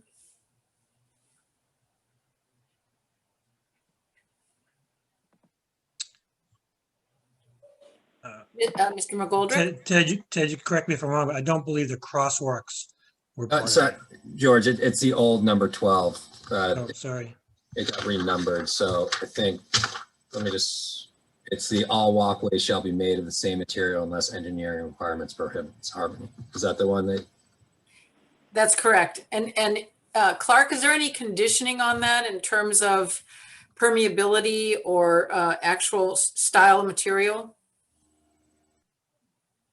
I don't know. I mean, it's asphalt. On the public side, I think that it's possible that Concom might want porous pavement. I think we've asked for final paving selections. So I'd say what's written here for number 12 is fine. Suggest we move on to the next one. All right, thank you. Anyone else like to comment on number 12? Yeah, I think elsewhere we required permeable materials. This is just addressing that they should be uniform permeable materials. If you're going to use a certain kind of paver in one space, you're going to use it in all spaces. All right, so we'll move on then. Number 13.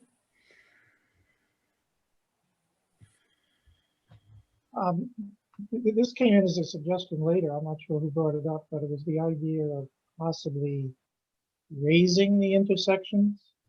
You know how, I mean, the crosswalks where they have, they kind of have a bump up to slow down traffic. Yeah, public safety said that would be problematic for fire engines and other heavy vehicles, that there would have to be another solution. And then I guess we don't need this condition. Well, that calming traffic can be done a number of different ways. It doesn't have to be done by raising the roof. Okay. Oh. So there's no disagreement. Item 14.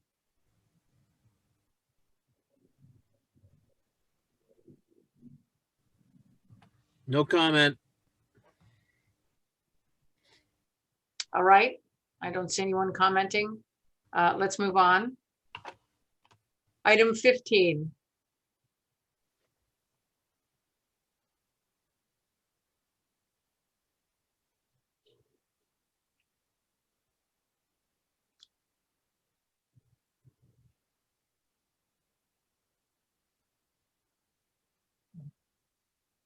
This is the condition that says basically they're going to be made of permeable materials. So, For the materials. yeah, and they're going to come back to us with a final, showing us what they're using. Got to be ADA compliant, and it's got to also coordinate with what Concom wants. That's correct, but the order is Concom, right? And then us. So if Concom was to specify some material other than what we. Yeah, but we're suggesting a permeable material. But, I mean, I would think we're going to be on the same page with Concom because that's standard operating procedure with them. But so, I don't expect to have any controversy over this. It's just the applicant has to make a choice of what kind of permeable material, a paver, a brick, or something else, and then come back and just show us all. All right, thank you. No comments, no hands. Let's move on. Item number 6, water dependent use. I don't think 6 or 7 are controversial, and maybe, since the applicant has changes in the construction enforcement, maybe we could just jump ahead. I don't, unless somebody has some issue with 6 or 7. I don't see any comments. So I'm going to assume that this is all right. Let's move on. Item 7, utility stormwater management.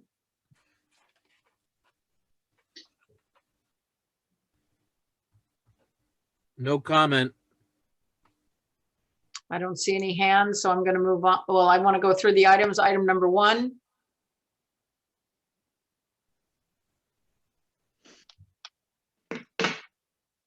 No comment, so that will be approved. Item number 2. No comment, so that will be approved. Item number 3.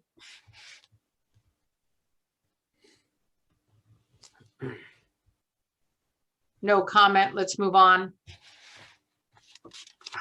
Section 8, construction enforcement.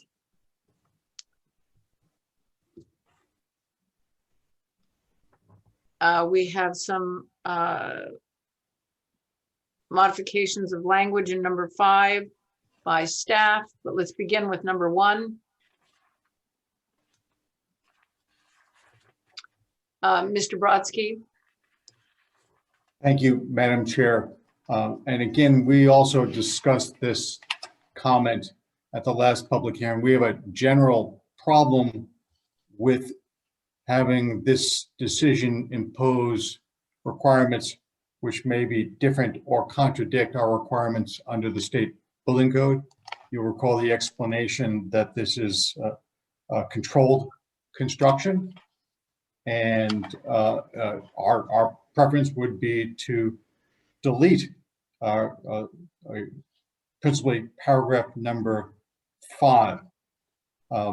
We also believe that the enforcement obligation or responsibility belongs to the building inspector and not necessarily any other town employees or agents, including any outside consultants.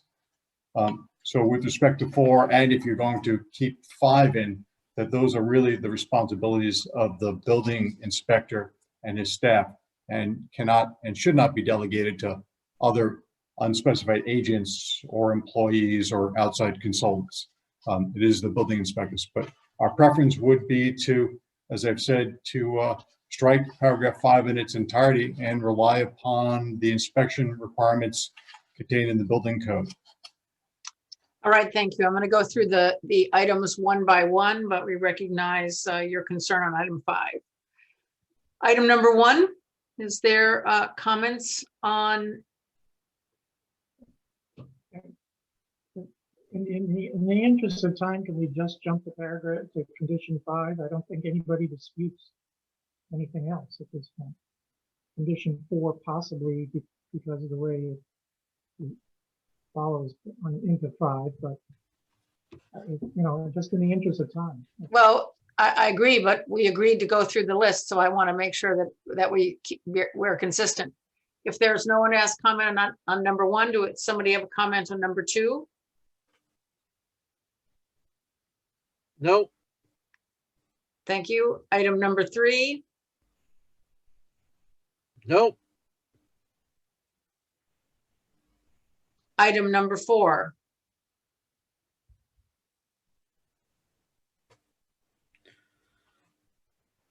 no comment. all right, item number 5.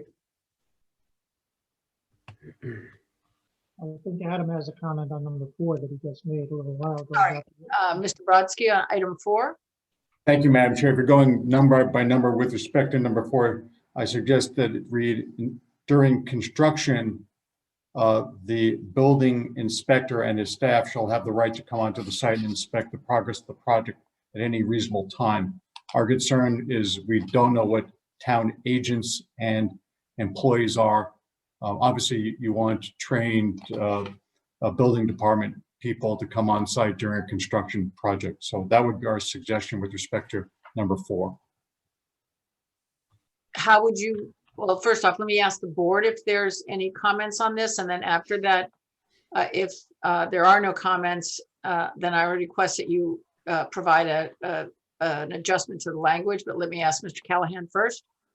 Well, I understand what Adam is saying, and since we have discussed amongst the board about section 12 of our bylaw about enforcement, I get it. I know that, but in a project of this scale, the town, any town, is at a complete disadvantage of relying on one guy to oversee this project.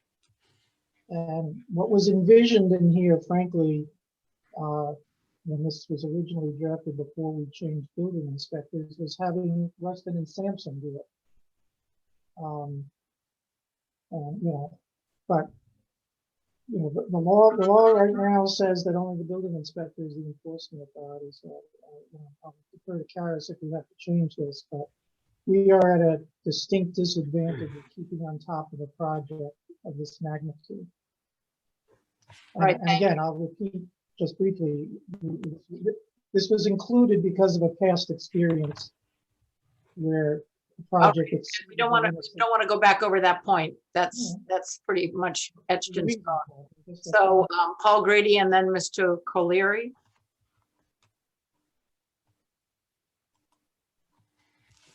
Paul, you're muted. Sorry. I'm sorry about that. Piggybacking on Tom's language, then why don't we just leave it alone as it is? The town, its agents, that could be a planning board, you could specify. A project of this magnitude does bear some inspection, and planning board, building inspector, I'm just throwing,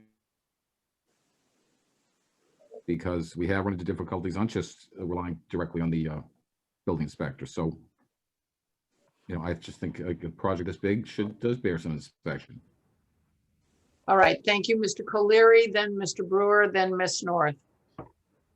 I just wanted to recognize that there was a comment in the chat, and sometimes people miss the comments in the chat. That was from one of the attendees, and they just asked that if there was any way Mr. Callahan could turn up his microphone, it would be appreciated. I saw that, and I did it about 10 minutes ago. It's up in this, up to like volume 72 or something.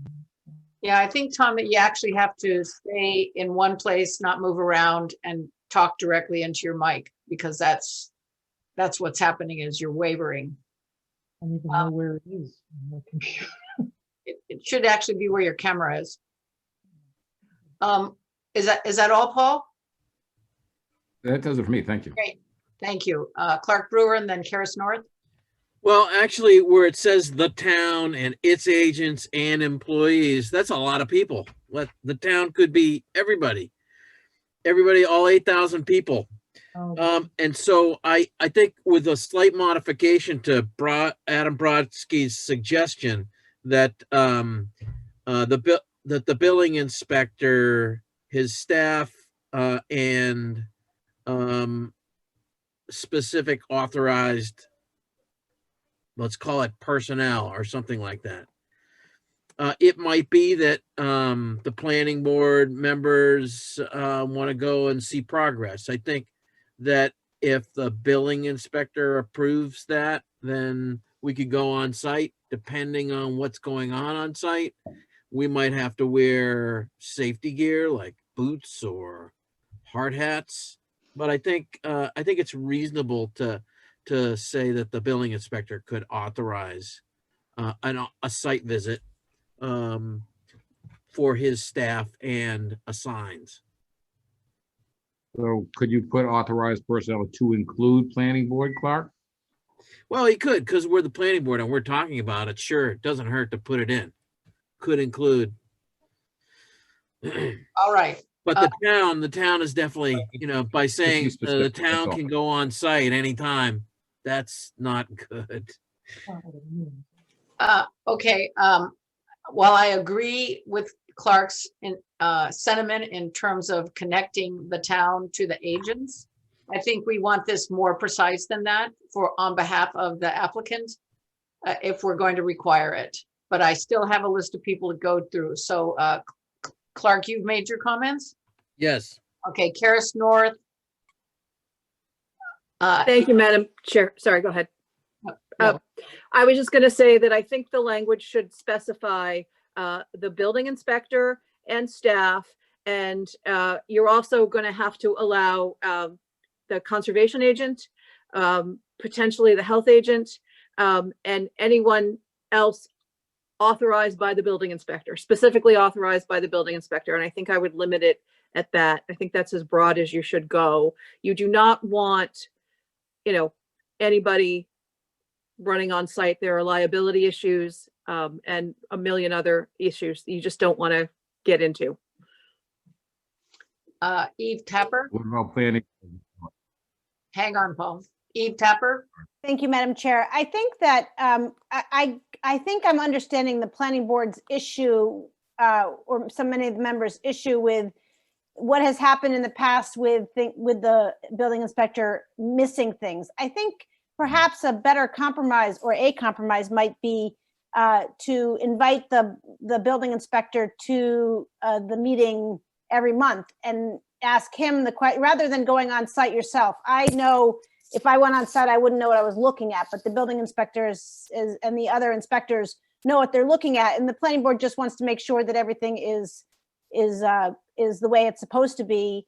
Rather than traipsing around the site, just call the building inspector into the meeting once a month to give a report on how the construction is going, rather than having everyone visit the site itself. I don't know if that helps. All right, thank you for that, Jen Oram. Thank you very much, Madam Chair. I just wanted to speak on behalf of the building department. I agree with everybody's comments, particularly Eve's and Karis's. Those are a couple of the points I was going to make. Anyone that's going to go to the site should, I think, makes the most sense to have them go through and work directly with the building inspector, so that, and it could be a member of the planning board. It's just that we need to funnel it through the official. And where we will be seeing a lot more building in the future based on this, and also things on the pipeline, when needed, we will bring in backup inspectors to help us with the workload. So just know that we won't just be strapping one building inspector. If the work calls for it, we will be bringing in backup work. Okay. So I just wanted to touch on that, just because the liability and safety features. I do think, that board members will be able to get, updates. And like Eve said, we will have start having the building inspector come in monthly with updates on this and other projects. So I just wanted to make a comment to that. I just want to also indicate that it's possible that the building inspector can use visual information capture to bring things back to the planning board, so that we do not have to go on site. So it doesn't have to just be talk. It can also be visuals. Paul Grady. What about then adding something like, if an on-site visit will be, any on-site visit will be made in conjunction or with the building inspector and or his designate. I think by just checking. If a planning board member wants to visit the site, for instance, we'd have to contact the building inspector and make arrangements to meet at that site. It just gives someone, so in case that you saw something just driving by or anything, that, you call the building inspector, say, I'd like to take a look at something. Would you meet me at the site? Karis North? Yeah, I was just gonna say, the best way to handle that, I think, is to first report it to the building inspector and let the building inspector handle it. And if the building inspector needs more information, then the building inspector can arrange to meet at the site with the planning board member. I just think that, as said previously, it's the building inspector's job and should go through him, if you want to gain access to the site. And he should have the discretion to say, yes, we can do that, or no, we're not going to do that today. All right. If there is disagreement with that last statement, combining it with Jen Orum's, please raise your hand. Otherwise, I would like to see the language that's now changed for that item.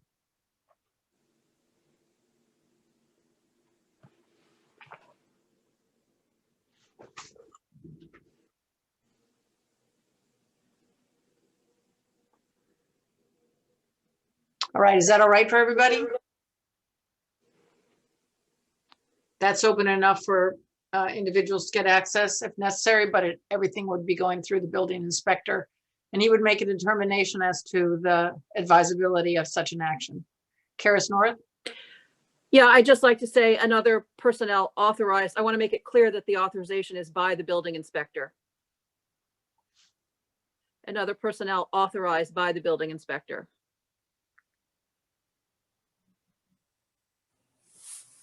So Lauren, get rid of the authorized before personnel at the beginning of that sentence. Yep.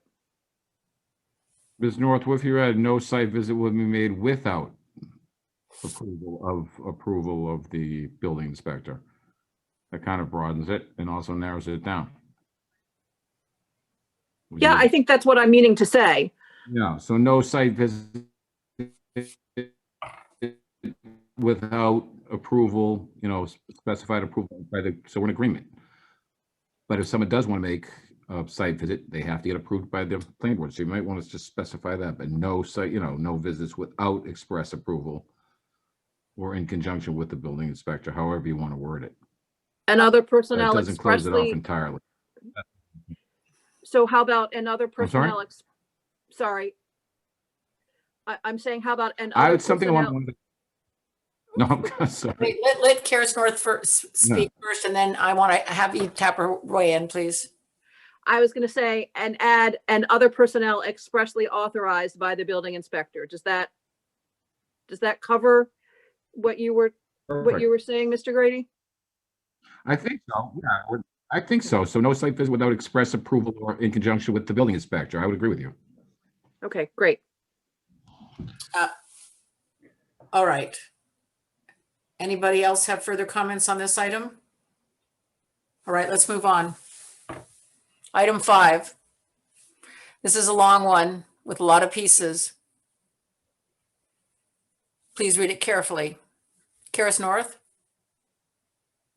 Okay, I see that you want to put your hand down. Yeah.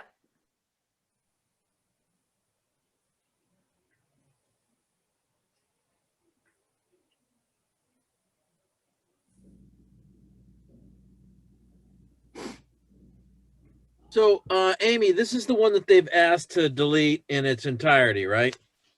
Well, as I remember our discussion, it was stated that because this is a controlled site, all of these activities are encompassing as a result of it being a controlled construction site. And so, yeah, right. No, so it's controlled construction. That's a specific reference to the building code. And there's requirements where the engineers and the architects provide affidavits prior to starting, sometimes interim ones, and then a final. And these basically say that the project conforms to the permit drawings and the building code. the only thing that would be kind of left out, I think, in most control construction is conforms to zoning. But I think that we could cover all of these by saying the project must conform to the requirements of control construction and be in conformance with the final revised site plan, the building permit, zoning, and the building code, and that's it. I mean, the building inspector is going to require a footprint as built. You could add that and then let the rest go. My own comments, I agree with that. I think this is overly prescriptive, and these actions will be undertaken already without us having to specify them. Right. I would agree with Clark too. He cut it down, 10 sentences to 3, which is not bad. All right, so let's let Lauren make the changes.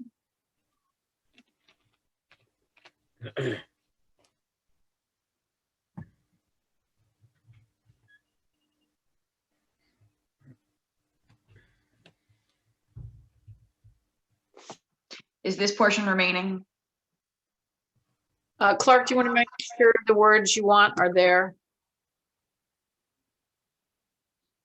I don't see mention of zoning. You had a list of things that were general conditions. Yeah, so I said the project, you can leave that first sentence, I guess. It doesn't hurt. Let's look at the bottom. Okay, that's a number 6. So all I said was the project must conform to the building code's control construction requirements and be in conformance with the final revised site plan, building permit, zoning, and provide an as-built. That would be a footprint as-built, I believe. Isn't that right? Is John Cavanaro still on? Yes. The building inspector would require a footprint as-built, so that would confirm the zoning setback issues are in conformance with final revised site plan. Correct. They'll Okay. usually want a foundation certification prior to commencement of framing. Okay, so I'd like to ask the applicant, does this match with your expectations? Yes, and just to note, elsewhere in the document, there's already the condition to provide the as-built for the foundations and zoning compliance. Okay, thank you. Mr. Colery? I was just going to bring to Lauren's attention that Clark and I think the rest of the board members were okay with the first sentence in this. I think if you just hit undo on your last strike, I think there you go. And then Clark just wanted to add that zoning reference probably just after the word plans.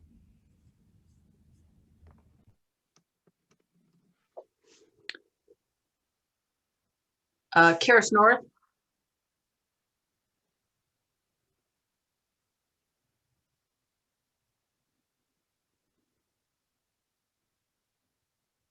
Okay. Clark Brewer, I think you have your hand up, but you don't want to talk.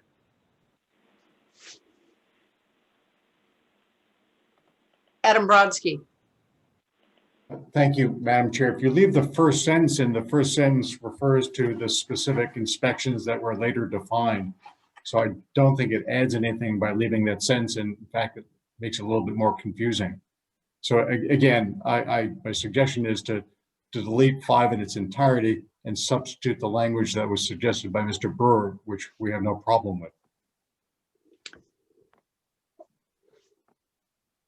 All right. Let's give Lauren a little bit of chance to get that together. And we can get ourselves ready to go to number 6.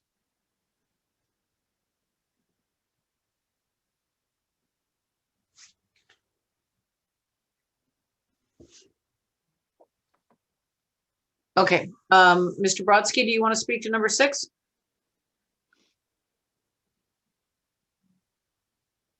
Again, Madam Chair, my apologies. I need to lower my hand. It's, It's okay. I just want to make sure we don't miss you. Kara, Thank you.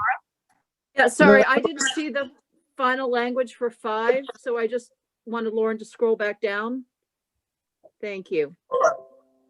I just struck it. I didn't replace it with anything. Oh, okay. All right. I thought that, please correct me if I'm wrong, I thought that the other items that Mr. Brewer discussed have already been addressed or are just sort of self-explanatory in the zoning and building inspection process. But if there's language that should be replaced here, please let me know. let me ask. Clark, do you want that specified here? Well, I think that, you know, my 2-sentence suggestion replaced the all 10 lines. And if we put it in elsewhere, and I think I do remember talking about it, if it's in some of the earlier part of our review from our last meeting, then we don't need to repeat it. Although it's just that the project conforms to what's required by the building code, and that there's an as-built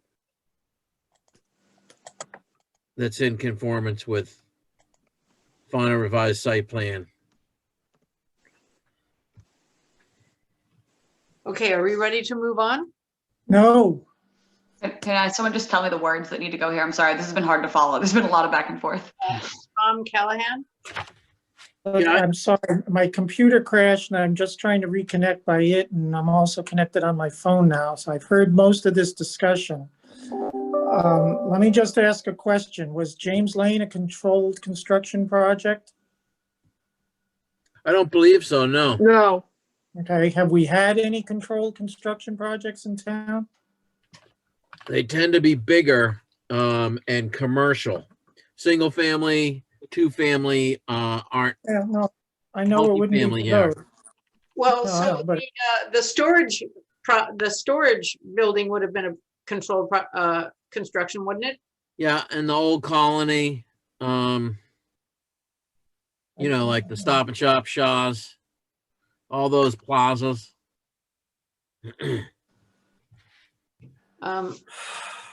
Control All right, construction. well, I'm not gonna beat this to a dead horse, but it was put in for a reason. I'm not gonna question people's good faith, but we're relying on everybody's good faith, that's all. Well, we put this in before we brought up the word controlled construction. This was in there, and then we had a discussion of controlled construction. Yeah. It's always been, from that point on, speculative as to whether or not this would stay in. Whatever, all right. Okay, Karis North? Sorry, that is an old hand. Okay. I apologize. Lauren, you're doing a fabulous job under incredible pressure. All right, number 6. Come on. Sorry, is anything going here before we move to 6? Tom Callahan, do you want to speak to 6? No, I thought we were debating 2 weeks ago about the times. I thought we settled that. The times are settled, say 7 a.m., 7 p.m. That's Yeah, I know. So, all right, so let's just move on. okay. So move on. Item number 7, where when dumpsters will arrive or be taken away. I don't see anybody asking. Oh, Eve Pepper. I wanted to go back to number 5. I think Clark had 2 sentences that he wants to put into number 5 about controlled construction, which I think he is just, if you would like to speak a little slower, Lauren can type while you're writing, or if you want to put it into the chat. But there was something about it has to follow controlled construction as defined by the building code, and there'll be an as-built. There was something like that, but it was very eloquently written. Yeah. Okay, well, I took notes. I wrote it down. All right. If you'll give that to Lauren, we can move forward. Do you Perfect. mind? That's Okay, so then item number 7, trash removal, no disagreement. Item number 8, any deviations from the approved plan shall be reviewed with the building inspector and communicated to the planning board. Looks like everybody's okay with that. Number 9, Applicant shall comply with all applicable laws and regulations for the removal and handling of asbestos and other hazardous materials during demolition and excavation. I don't see any dissent there. All right, let's move on to section number 9. Performance surety bond. So here is the open spot where we do not actually have a number yet. But I did not hear any dissent previously on this particular language about this item minus the number. So let me ask the applicant, do we have any information from you about this? Mr. Lubitz. So we made a request in the document that we sent over last week about this issue, and we're fine providing the bond, but at this point we don't have a dollar amount. You know, as we discussed, we're probably 12 months away from breaking ground, so we don't have a dollar figure. What we did is we proposed that it would be subject to approval by the building inspector, and at that point, you know, we would go and we show them the cost of that work, and then we would produce a bond for it. So that was our recommendation, because at this point we you know, we can take a guess, but it's not going to be precise. All right, thank you. Callahan. Yeah. Hold on one sec.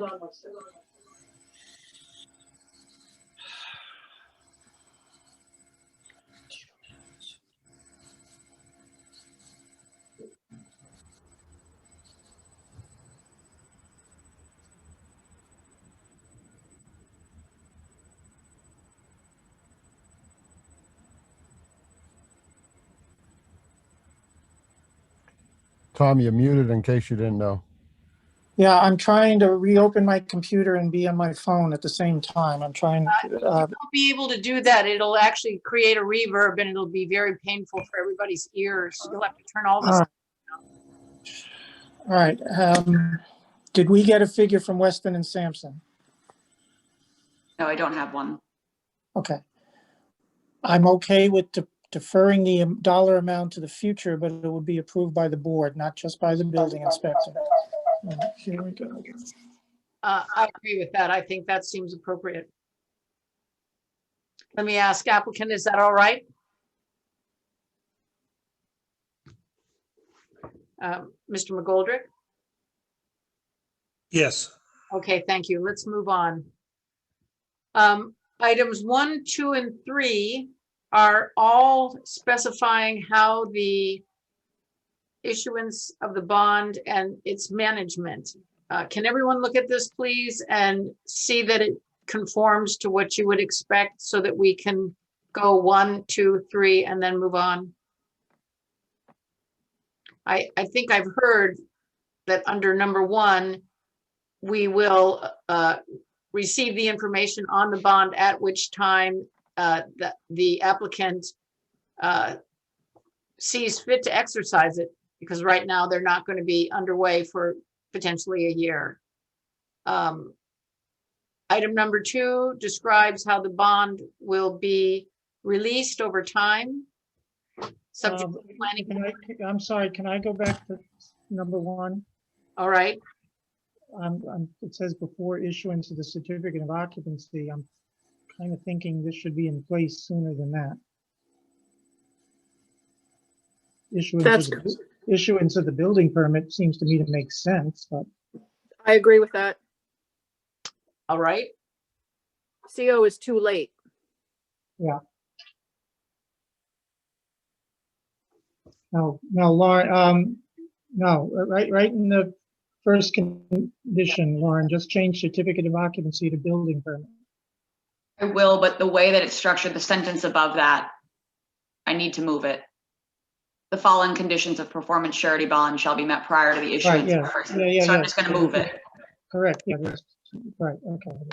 There's 2 places where certificate of occupancy has to be. And then here. Yeah. Correct. Thank you. All right. Does that meet with everybody's approval? Wait a sec.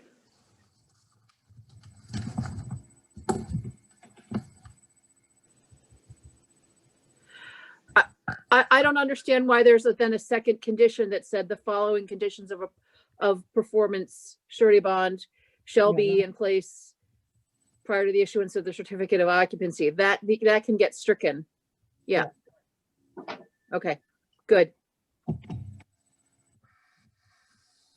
All right, are we in agreement with item number 1? Yes. All right, I don't hear any dissent. Let's say item number 2. This just instructs the planning board to release at a reasonable rate. Item number 3.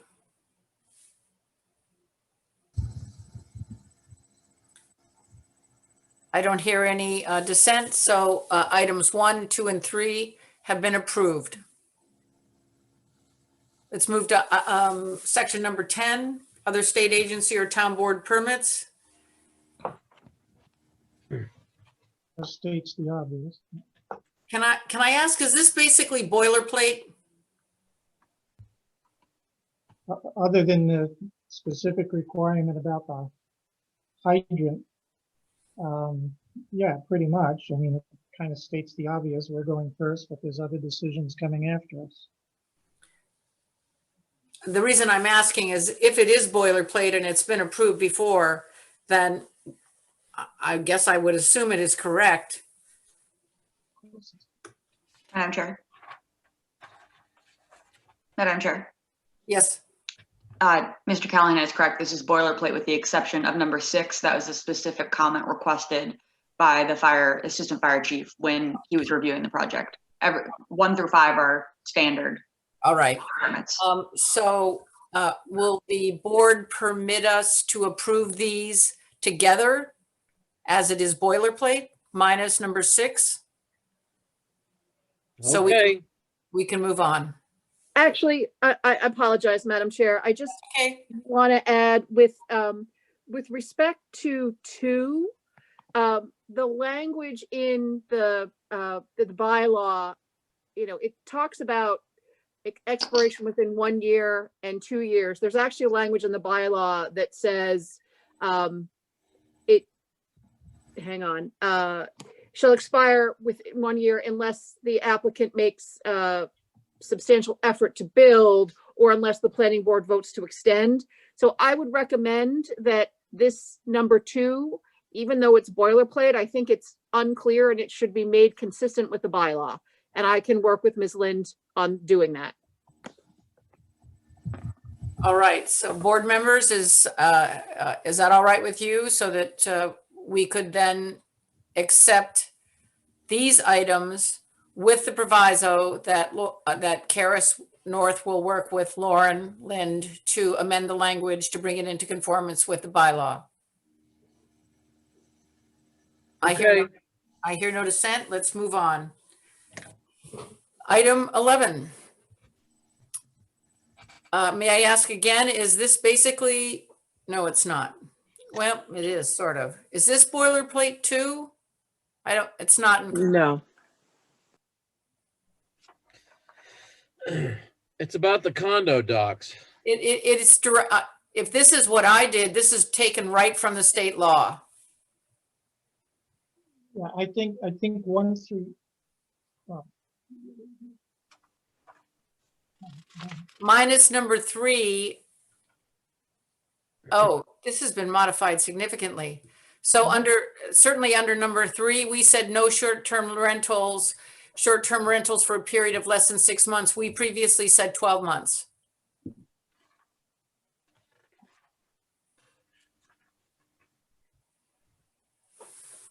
who changed it? I'm not sure, but I'm afraid we're going to have to go through each one of these items.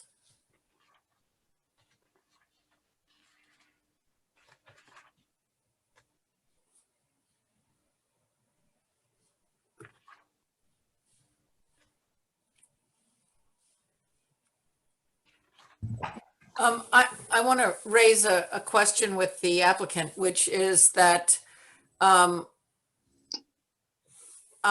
wondering if it's possible that an individual would buy 2 condominiums and combine them to make them a much larger single condominium? And would they be allowed to do that? I can No, answer. Well, their condo docs could prohibit it if they want, but. Well, no, I just, the zoning bylaw has a range. it does. I'm just asking the question of, to the applicant, is this possible? No, not under the zoning bylaw. Okay, just so that,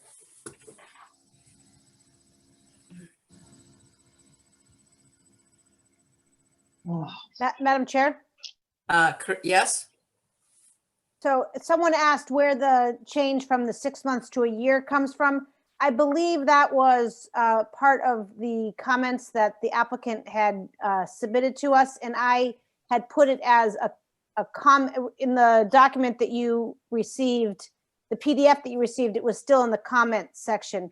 I think it got changed into what the applicant has requested when someone asked, one of the board members asked that the document be sent out without any comments on the side to make it easier to print. I do remember the comment that the applicant had suggested that be changed. I don't remember if there was an explanation with regard to that, but I remember typing it in. Okay, thank you. I made the change. I may have misinterpreted. I apologize. Well, let's find out. Mr. McGoldrick? So the origin of this was that the board was concerned about Airbnbs and short-term rentals. The question was asked of me at what they do at BlackRock, and at BlackRock 20 years ago, they had put a 12-month minimum lease in. I went back to the board, the condo board at BlackRock, and we discussed this. And one of the concerns that they raised was that there are a number of snowbirds that go down to Florida for 6 months a year and have actually changed their residency, and they would love to be able to rent out their units for 6 or 7 months. So that's the reason we had requested that it go down to 6 months. It still prohibits Airbnbs and short-term rentals, but it allows the snowbirds or people that have changed their residency for tax purposes to be able to rent their units out. Okay, I guess. Well, I will say that someone who I consulted about, who's a manager of condominium projects, indicated that anything less than 12 months can turn into a very serious problem. We have no problem putting it back to 12 months. Yeah, it's for That's your fine. own safety. In what respect is it a problem? People that, when you want to go away and you get somebody and that's not somebody who's going to be accommodating of their existing residents living there on a full-time basis because they're not a permanent resident. That's what happens. That's why in the New York Times and the Wall Street Journal and the Financial Times, this issue has been brought up over the last 6 to 9 months because it's a problem. But couldn't sort of the opposite be true as well, where if you got to commit for the year, but you're only going to be there for 6 months, then you have units that could be occupied. They could be people living there, being neighbors, attending restaurants, buying coffee at the shop, as opposed to just being empty all winter. I guess maybe I'm being the devil's advocate on this, but I just think that that's a valid point where people who can afford these kinds of condos probably are going to be spending the winter elsewhere, or maybe a healthy percentage of them will. And then the project as occupied, it's kind of dead in the winter where nobody's around. At least this would give the opportunity to, have people, participating in the community at times where it'd be dead. Mr. Colery, then Mr. McGoldrick, then Mr. Callahan. I just wanted to comment in relation to knowing some of the, I think that it would be better if we were to grant them the 6-month provision rather than making it and holding it to a year for a few different reasons. Oftentimes, you know, people need a short-term place to stay. You know, we have clearly a housing shortage in the area anyway, and if someone's going to be gone seasonally, I think the owners should have the right to offer it out to provide housing for a family that could potentially need it in an emergency, or somebody else that, you know, might just be in town for a short period, taking care of some family or something. I feel like as we've gone through this process, we've been strict, and we should be, and the developer has conceded. And I just feel like, and my profession, I think it opens up their market. Not that we're concerned about that, but you know, they've done a lot and conceded a lot, and I think that if we made it 6 months, it would be beneficial for everyone, community, for them, for the owners. Like, you know, Clark said, keep the lights on in the winter in some of the units, security reasons. Like, I think there's numerous reasons why 6 months makes more sense than a 12-month minimum. Thank you, Mr. McGoldrick. So, Madam Chair, maybe I was quick to acquiesce, but I think the articles that you were referring to, which I've seen some of them are, those again deal with more very temporary people coming in for overnights or weeks or two. You know, 6 months is quite a long period of time, but I think moreover, look at the value that someone would have to pay to be there. You're ending up with someone who's most likely not going to be a problem.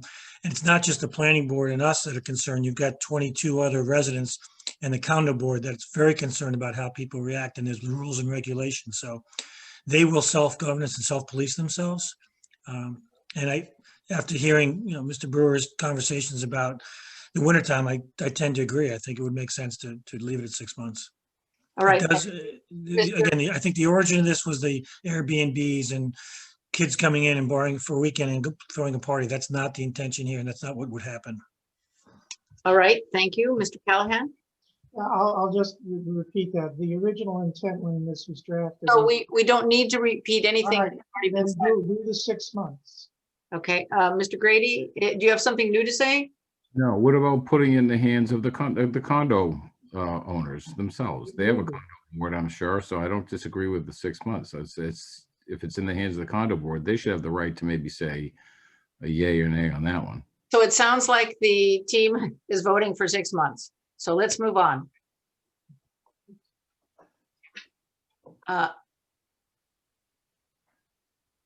Item number 4. This was in a much earlier draft, you know, earlier in the conditions, and it was just moved down here. So I don't know if we discussed it earlier, but it's really not changed from what was written in just a different location. Well, what this section basically says is provide some guarantee to some aspects of the care and management of the site as it would relate to the town. Yeah. So for example, the condominium association is obligated to maintain all sidewalks and infrastructure on the project site, including the public amenity areas and including the seawall abutting the site. So we do have, in a sense, protections for the town. Let me ask, does the applicant have concerns about this section?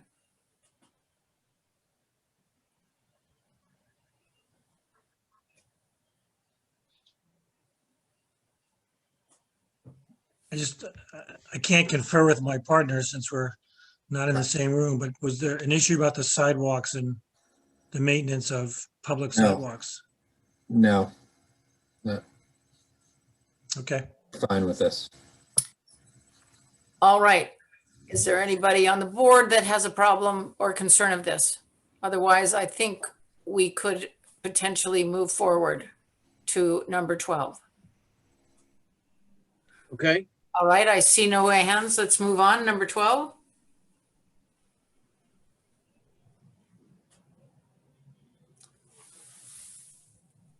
This seems to be a general statement. I think the word before Cohasset bylaws and any application Cohasset bylaws means applicable bylaws, applicable. Yeah.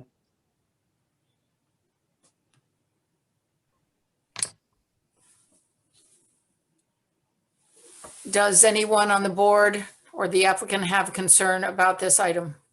And a capital S for state.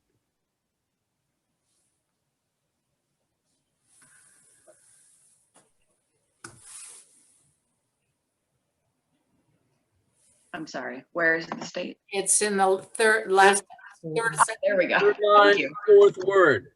Thank you. Are you tired, Lauren? My eyes are getting a little blurry. But it's only 9. Okay. Yeah. So are there any further comments on item 12? Nope. All right. Thank you. We are now on page 28 of 29, which means that we are at the end of the document.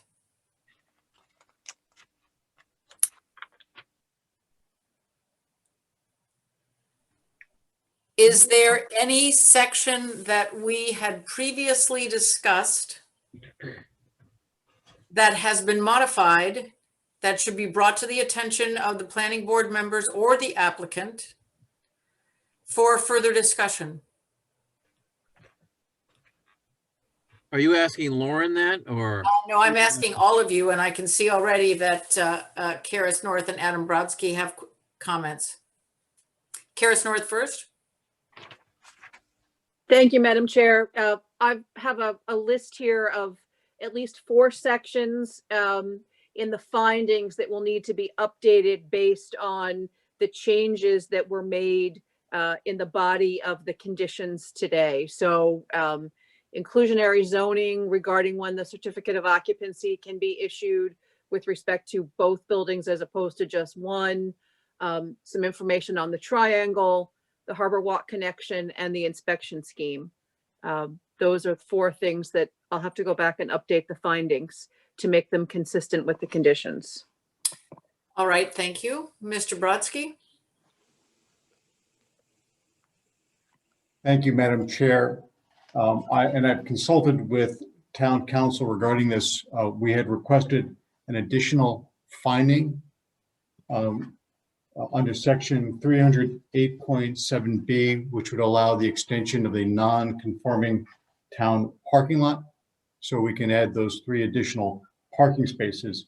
And I had provided proposed language and suggested that it be placed under, I might have a moment, Roman numeral number 3B, which is the section dealing with additional requirements from the HVBOD bylaw, and I suggested inserting it as a new number 2 after number 1, which addressed section 312.7, which were the parking requirements. Since this was parking related, it seemed logical to place it in that particular section. Can we see it? So 300-12-7, is that what you said? No, a new paragraph 2, which would be a finding pursuant to section 300-8.7B to grant a special permit allowing the extension of the non-conforming parking lot. I'd like some advice. Can we see the language? What authority do we have relative to the zoning board for making your request as part of this? Oh, you are the special permit granting authority within the overlay district pursuant to the bylaw. That's actually your function. So And we this- supersede the zoning board as it relates to the parking. It's not a question of superseding. You were granted the special permit granting authority within this overlay district. and not the zoning board. So this is part of your function. I agree with that. Can we? It see is, language? yeah, I just sent the language to Lauren, Jen and Eve. I can't share my screen because I'm not on my, I log in through an iPad. So, Yeah, and I also sent the language to Lauren this afternoon in a separate email. okay. So what page on How about sending it to the members of the board who have to vote on it? I think I have it here. One moment. Can I ask which page we're on for that? That would be page 10 of 30 is where I suggested putting it in.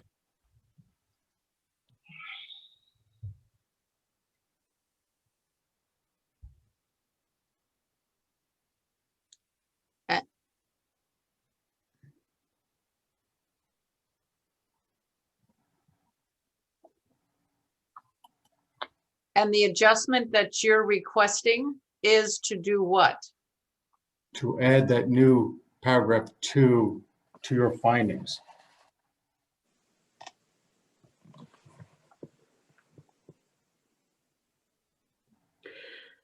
Madam Chair, I'm sorry. I should raise my hand. I apologize. Oh, that's ahead. Go ahead. The existing parking lot is a pre-existing non-conforming use that spans both public and private property. What is happening here is that the parking lot is being expanded. So the non-conformity is being expanded by the addition of 3 spots that can't be made to conform. And so they are,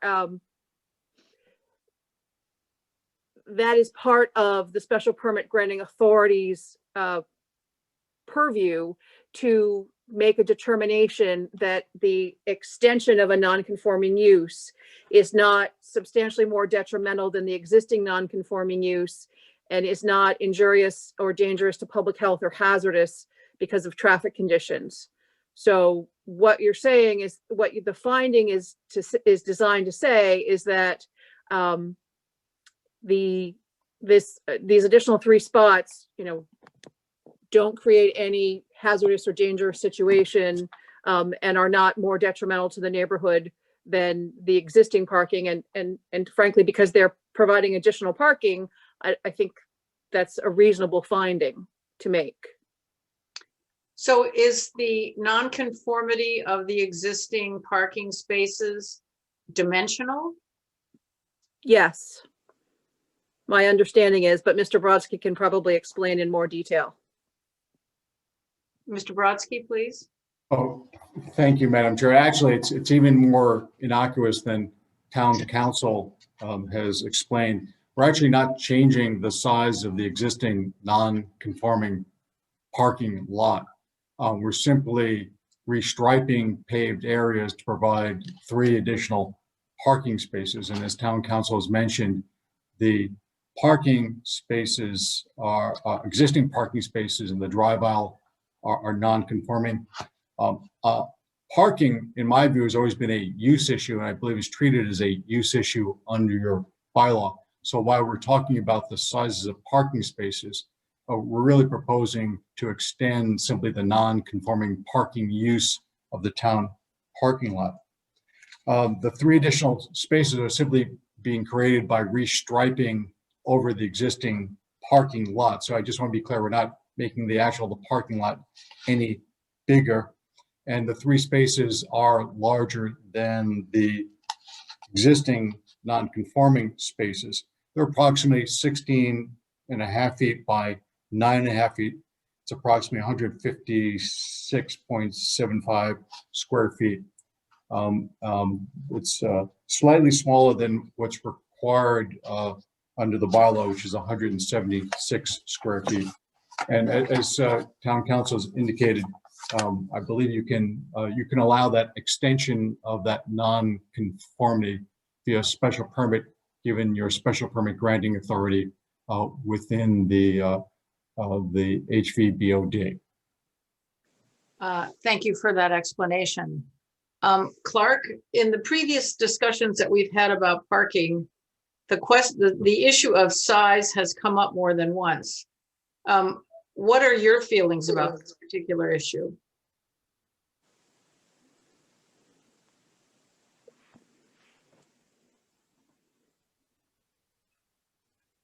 Madam Chair, may I answer that? Yeah, you may. Thanks. We have had this conversation before, and I think what we determined was there is no, the board, there's no mechanism in the Cohasset bylaw that allows you to waive the size of the parking spaces, and that's why this is a better solution, because it's already non-conforming, and you can extend the non-conformity, as both lawyers, and I am not one, have indicated, but we have not been able to find anything in the bylaw that would just allow you in general to waive the size of parking spaces. So this is the solution. All right, thank you. Clark, did you hear my question to you? I did. I don't have any comment about this. I think it's been covered. All right, thank you. Thank you, Eve, too. Thank you also everyone else who weighed in on this. Hello, Sorry, Tom Callahan. this is just a discussion between three lawyers, but I don't want to get the zoning board in a snit over this. But when you read section 308.1, I don't think we have the authority to grant relief under 8.7. Can you, Tom, talk with your hand down and add your mic? You want me to jump right into, I mean. All right, I'm sorry, but. I think this is just lawyer stuff. I think under 308.1, it's questionable whether we have the authority to grant relief under 8.7. The only time we are the special permit granting authority according to 8.1 is with respect to the village district, not this district. I just don't want to get into a snit and a fight with the zoning board about this. That's my concern too. Why don't you just ask the zoning board for the relief under 8.7? Are you directing that to Mr. Brodsky? Yeah. It solves the problem. Madam Chair, can I respond? You may. The whole purpose of the HVBOD bylaw was to create one-stop shopping with the planning board fulfilling the role of the zoning board in this instance. It's undisputed. I suspect that after they passed the HVBOD bylaw, they omitted to make that one change in 8.1. But there's no question that it's unequivocal that the planning board was granted the special permit granting authority within the overlay district, and that's the relief that we are seeking. With all due respect, it's not unequivocal. Section 8 of our bylaw had been the exclusive purview of the zoning board for decades. Then when the village district came in, we specifically made a change to let the planning board deal with the village district. I can't fix who drafted this bylaw, but the same change wasn't made. We didn't add the HVBOD to section 8.1. And I don't think it's a big deal. I don't know if you're going to have a problem with the zoning board, but there's nothing in the HVBOD that gives us the authority over non-conforming uses. There just simply isn't. It's not there. I get what you're saying. I get the intent was to maybe make one-stop shopping, but it didn't work out that way. And I just don't want to avoid a fight with the zoning board over something stupid like this. Again, at some point, we need reasonable interpretation of the bylaws to fulfill the purpose of the zoning change. And we're getting caught in the middle of a turf war between the ZBA and the planning board. I don't think there's any dispute that the intention of the bylaw was to grant this board the special permit granting authority without limitation, and that you were left with a scrivener's error in the old bylaw. And so we're simply asking, a practical solution to the problem by asking this board, which has reviewed this project, has addressed all of the parking issues. is familiar with all of the nuances, and before which we've had an application for 6 or 7 months now to simply grant us the relief that we have asked for. This relief was requested months ago, and we're now on the eve of getting a decision, and now there's some reluctance to address the question. So it's going to result in, if you send us to the zoning board, we can't amend the application prior to the next zoning board meeting. So then we're going to be delayed for another 30 days in order to get relief from the zoning board. I think it's unnecessary. I think it's impractical, and it's really unreasonable at this point. It's not unreasonable. It's what our bylaws said. And you're making assumptions about the intent of the HVOBD drafters. I wasn't part of that. I don't know what it is, but it just says what it says. We're 5 minutes from granting you your permit, and you're already in front of the zoning board, as I understand it. Just ask them for the relief. I don't see that it's a big deal. So again, I would ask town council to weigh in on this to see whether she has an opinion. I don't think she disagrees with my position, but I don't want to put her in that place because. Newsflash, I'm an attorney too, and I'm a member of the board who worked very hard to make a very defensible decision if anyone was to try to appeal this, and reasonable minds can differ on this. Hey, Tom, saying things like newsflash doesn't help. Well, all right, let me ask Karis North, but I have to say, I feel as if the planning board has been put in an awkward position in which I agree with Mr. Callahan. Karis North. Yeah, thank you, Madam Chair. I appreciate the fact that there are different views and that there are plenty of lawyers who disagree with my opinion in the past, and there will be plenty of lawyers who disagree with my opinion going forward. It's part of the job. I believe that the intent is that all of the special permit authority is in the planning board as part of the Harbor Village Business Overlay District, and worked with the planning board to develop that bylaw. And so I think it makes sense, and it's a reasonable interpretation, and that the planning board has the authority to grant that relief. Clark Brewer, you were starting to say something. Well, I mean, I started out working on the zoning language for this, and it had a lot of hands, but I don't recall there being a discussion where zoning relief was going to be administered by the planning board instead of the zoning board of appeals. We've had this, I mean, basically the bylaw was modeled on the village right. Business district that we'd made changes to, and we've had a number of village business district applications, and we've not provided zoning relief as the planning board that we've referred to the zoning board of appeals. I think pretty consistently, and I just don't remember it coming up. And I'd have to. I don't see the language. I'm looking at the bylaw now. I don't see the language in the harbor business that says we have the authority to grant zoning relief, and it's not a variance, it's a special permit.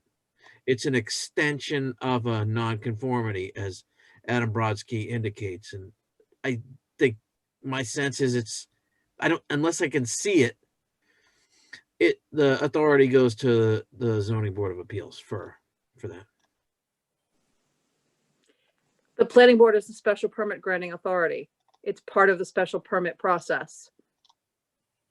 Yeah, but zoning relief and a special permit is different than a harbor business zoning overlay special permit. They're different animals. It's called a special permit. But it's a special permit related to a variance under zoning as opposed to a special permit under this specific overlay district. It's still called special permit. But they're different.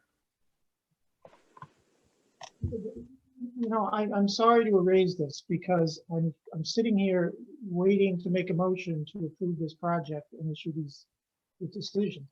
But the plain language of the bylaw says what it says. And Clark, you know, in a village project, we could do this in a village project because section 8.1 says we can. It doesn't say it for this. The plain language doesn't say it. And they're stretching intent because what's the big deal about asking the zoning board? You're already in front of them. I don't get it. You know, I think it's dangerous to start reading into things in the bylaw that plainly aren't there.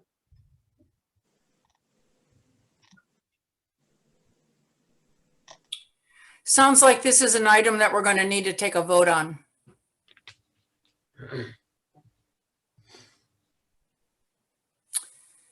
And I would ask, so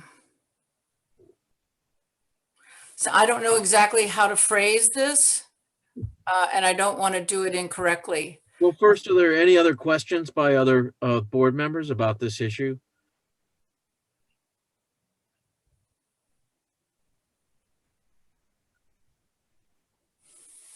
No, I don't see anyone.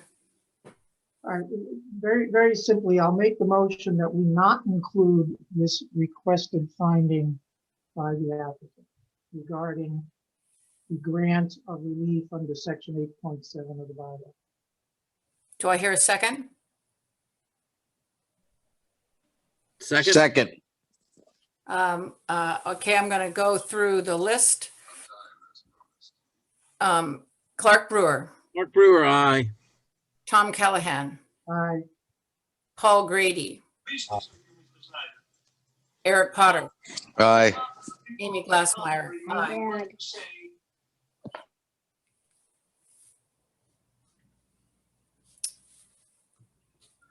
All right. So we have reached, are there other items in areas that we have previously discussed that members of the board would like to revisit? Well, let me just ask, how are we going to do with the rewrites that Karis has to do to the findings? Are we going to vote tonight and take it on faith that they'll be done in the way that we would approve? Or do we want, I mean, you know, I don't know if we're meeting next week. I don't know, you know, I don't want to hold this up, but I mean, I'm prepared to go on faith that with her rewrite, but you know, if not, then we can't vote tonight. So I'm inclined to believe that the staff, oh, excuse me, we have questions. Eric Potter?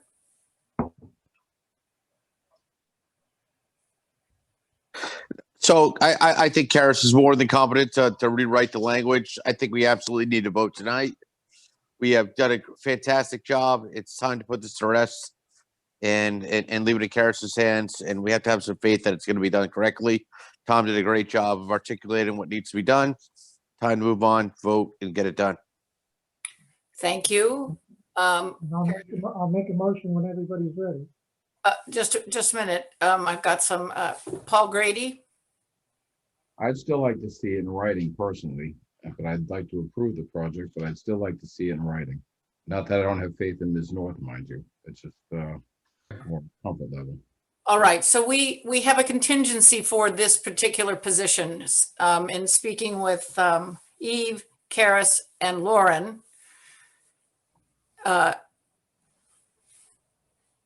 we can, let me ask Lauren, didn't we conclude that the revisions could be made, it could go back out to the members for a final review, but that I would then sign? Correct. Thank you, Madam Chair. There's a couple of things. First, you'll need to vote to close the hearing. Then you're officially in deliberation phase. You can make a vote tonight if you so choose to approve the decision as amended, contingent upon reviewing the document and allowing the chair to sign on behalf of the board. All right. And, Lauren, can you give us a sense of when you feel that we would have a revised document for review? Absolutely. The planning board will meet again next week for sort of non-application items on February 3rd. And if for some reason it was not finalized and ready by that moment, we also have a meeting on February 10th. Okay, so is it possible if we close the hearing now and we are able to make the changes, because only you and Eve and Karis can really know in terms of how much work is there. Is it possible that we would be able to conclude this by next Wednesday? Will we do you personally have the time to bring the document back with the revisions to be distributed to everybody with an agreement that everyone will read it within 24 hours so that we can bring it back and actually conclude this next Wednesday? Yes, I can do that. All right. Members of the planning board, is that possible for everybody? Sure. Okay, anybody, Yes. anybody who cannot do that? Read the All right, so document. then what I'm going to ask is that we allow staff to make the changes, that the distribution to you will be no later than Monday. You will need to turn your comments back to Tuesday so that on Wednesday, we are finished and it's done. When you say finished and it's done, you mean we have a final draft decision? That is correct. And in terms of closing the public hearing, deliberating, and then voting, are you saying we're gonna do that next week? All of those? I'm not I'm sure I suggesting, see any reason why we wouldn't close the hearing tonight. You want to close the public hearing part? We still That's deliberate. That is correct. Does anybody have feelings about that? Eric Potter? let's vote on both. Vote on both now?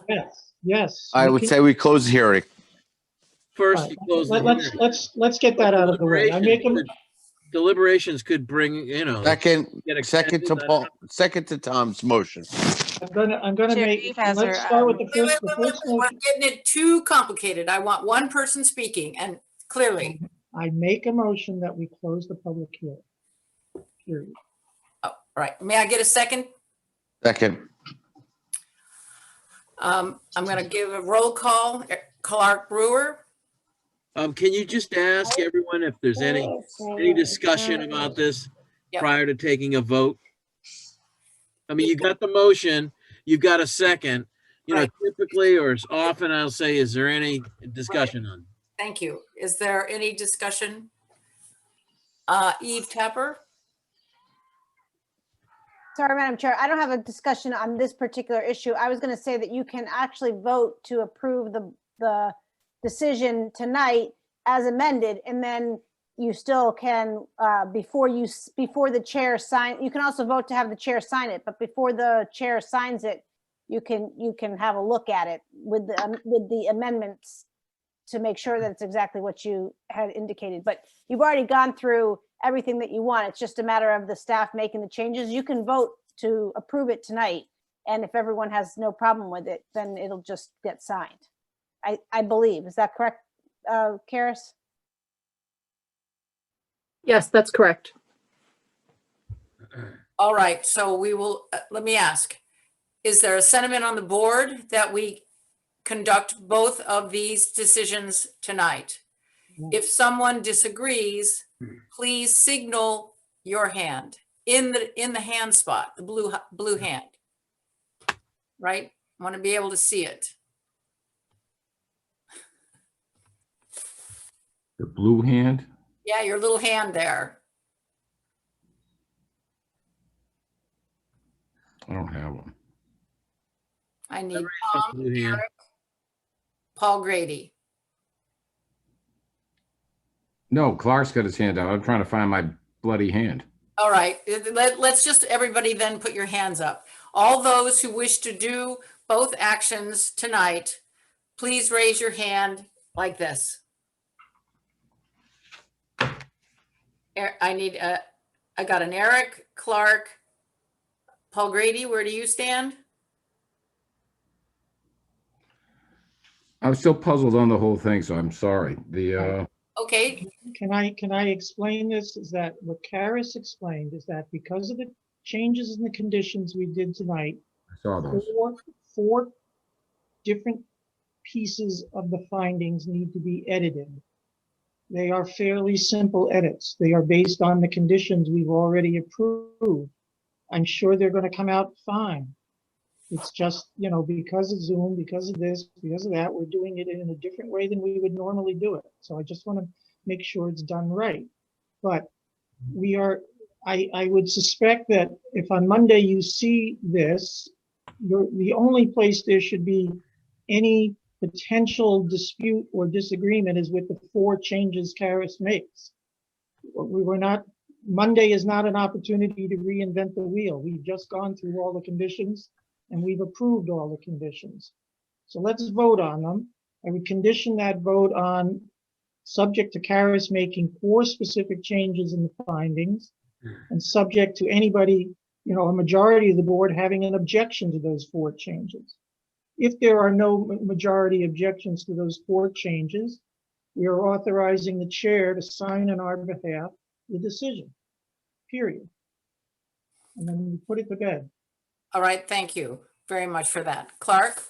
Yeah, so I mean, I have no problem with voting to close the public hearing, but I don't know what somebody's going to say during deliberations that's going to, you know, affect the potential vote. I mean, I suppose, you know, it could be an hour from now, and we deliberate for an hour, and we're all exhausted, and we don't want to vote until next week. But I you know, I think it's possible we could all just sit there and say, you know, we think we've exhausted all thoughts on this project, and we just want to vote, well, however we're going to vote. I just think the deliberation is a process that with this particularly complicated project could be important. So I'm personally not in favor of agreeing for both closing the public hearing and voting on this project tonight, although it might happen. All right. Look, with all due respect, we decided on a process to deliberate simultaneously with keeping the hearing open in case new information would impact our deliberations. I'm not sure what more we're going to deliberate. What would you anticipate? I'm not sure either. Well, but I understand what Clark is saying. He wants to do it in 2 steps. So why don't we do the first step? We decided that weeks ago that we weren't doing it in 2 steps, that we were doing it in a combined step. No, we just put off closing the public hearing. Yeah. That's all we did. We could put off closing the public hearing. All right, whatever. I made the motion to close the public hearing, and I'll make the second motion. Can I have a second, please? You already got a second. Okay, Clark Brewer, Votes aye. Tom Callahan, Aye. Paul Grady, Aye. Eric Potter, Aye. Amy Glassmeyer, aye. Can I make another motion? I would like to have a round of comments from the individual board members before we make another motion. Well, I just want to first say, in terms of process, if this is deliberations and whoever's TV is on, can you turn it off? As a board, we're you know, I think we want to discuss this project in generalities and maybe specifics.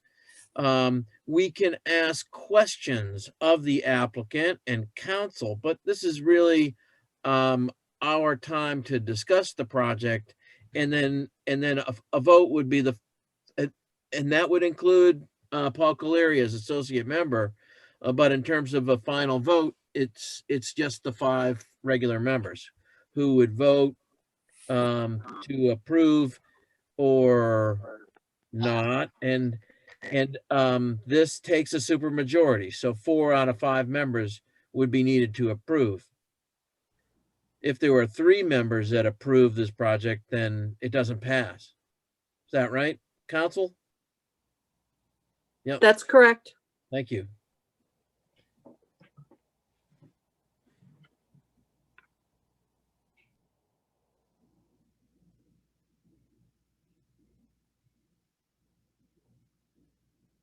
Paul Caleri.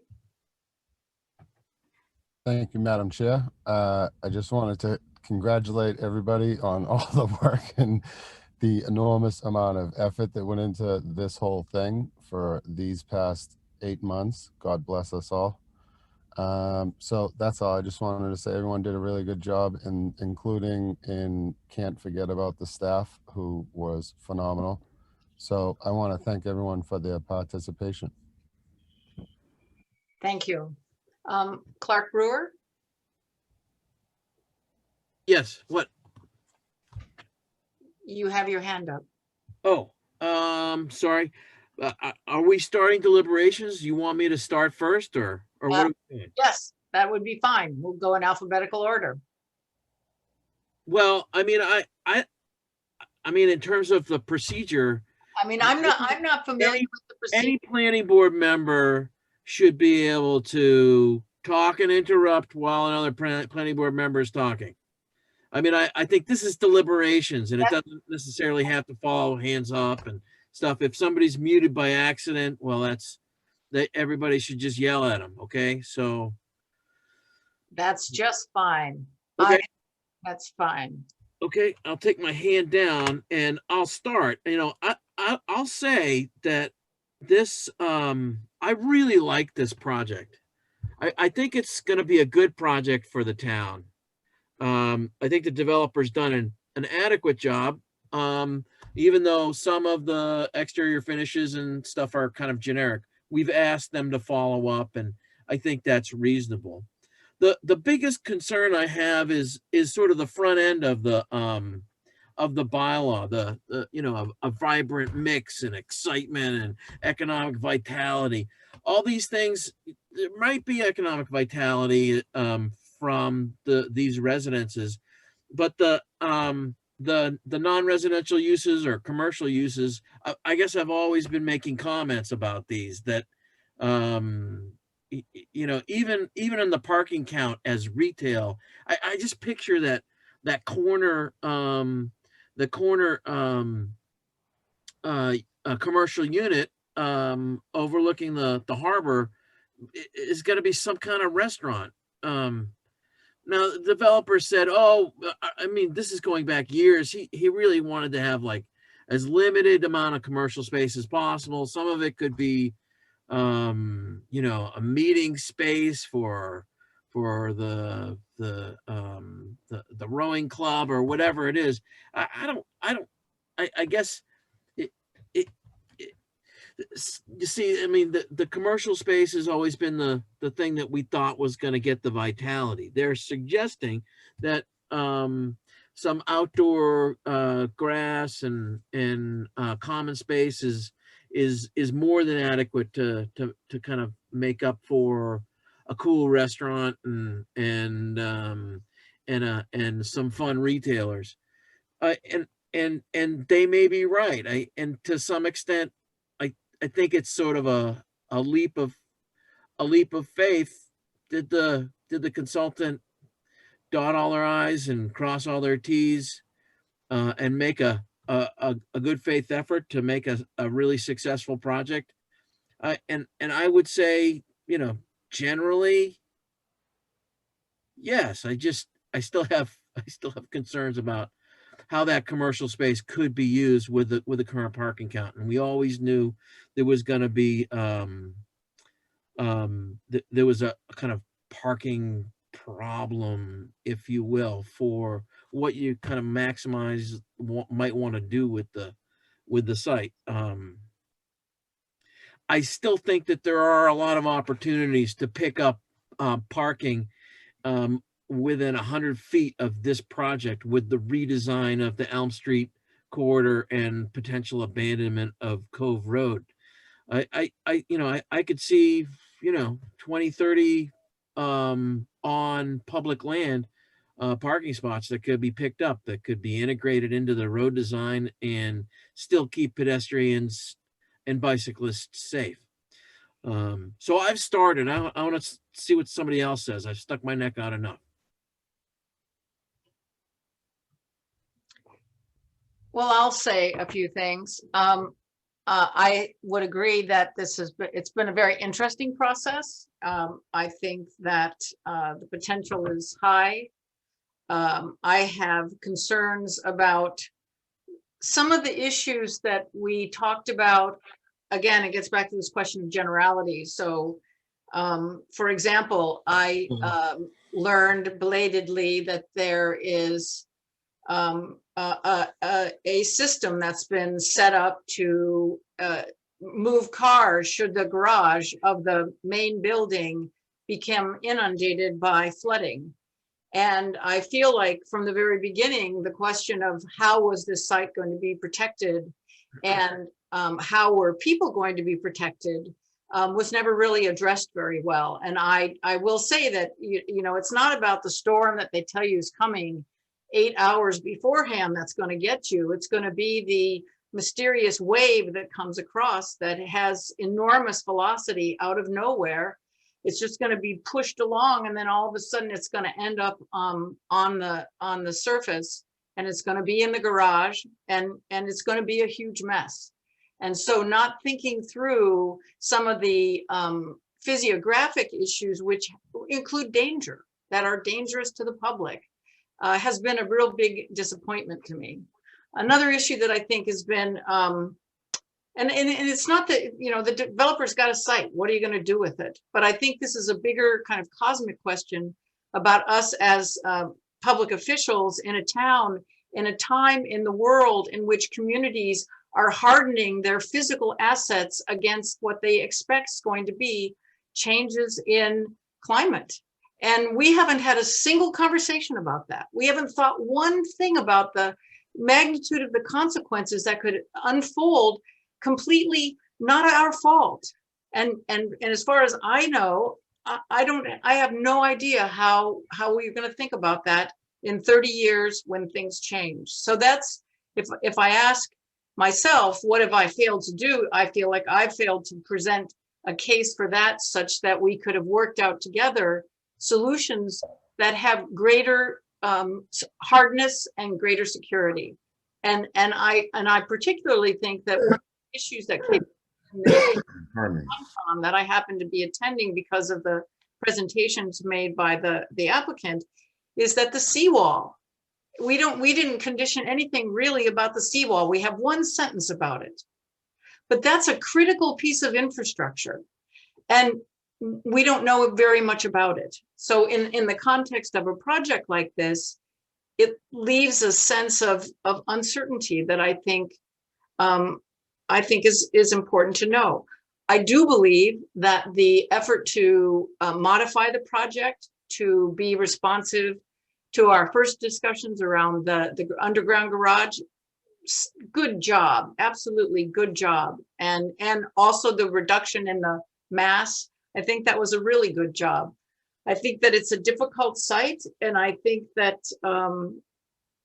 that some of the kinds of investigation I felt would be necessary were sort of poo-pooed, but I still think they're essential ingredients for security purposes.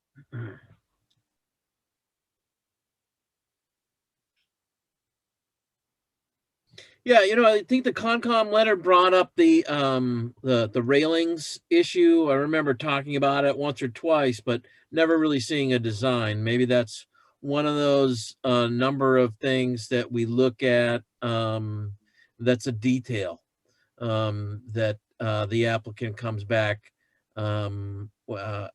after this process is done on a ones and twos, looking at the condo docs, the exterior site package, the signage, the lighting, all the things that I kind of would have expected to get as a part of this, but they're conditioned for approval of the planning board at some point in the future. And I guess that works. I think it would be great to get everything up front, but you know, if it's a matter of the applicant sticking a toe in the water long enough, I'm okay with that.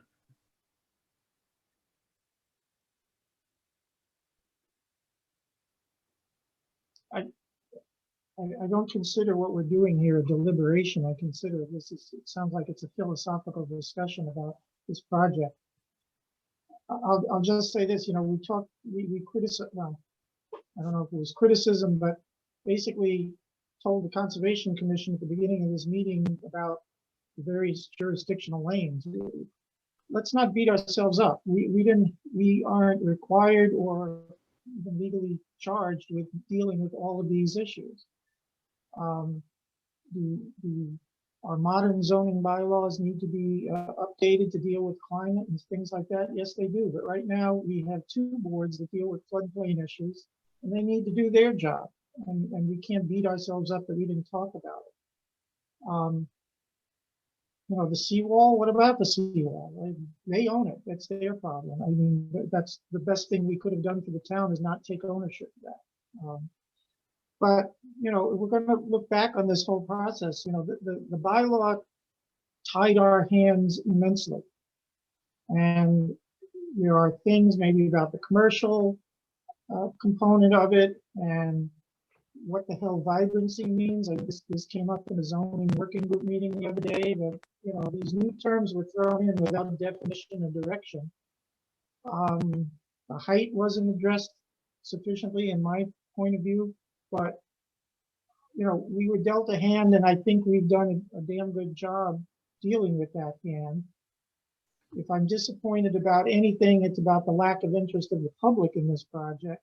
And since it is going to look substantially different, and it's going to be substantially bigger at the street level, I just hope, you know, in Monday morning quarterbacking, we don't get criticized for that. The bylaw asked the buildings to be brought to the street front to create more space in the harbor. So again, we're dealing with what we were dealt. But hey, Tom, it's normal to get criticized. I mean, there's always going to be somebody that there's, if I know, but 80% of people like it, and 10% love it, and 10% hate it. That's I'm disappointed that because of the pandemic, we can't operate as usual. I suspect we would have had a lot more public participation in this had we been meeting in a room somewhere. Oh yeah, sure. No, the Zoom thing's been hard. But it's been, you know, I still am concerned that it's going to be substantially different than what's ever been there historically and what's there now. And I just hope people accept that, you know, we have done the best we can with the way the bylaw was drafted to protect the public's interest here. And you know, I realize this has been a long process for the applicant. I have been in Adam's seat with a client for long projects like this. I know it stinks, but we've done our job. We shouldn't beat ourselves up. But, you know, we're not deliberating here over the conditions. We've done that. I think we should just move on and move on to the next project that we have to deal with. That's all I have to say.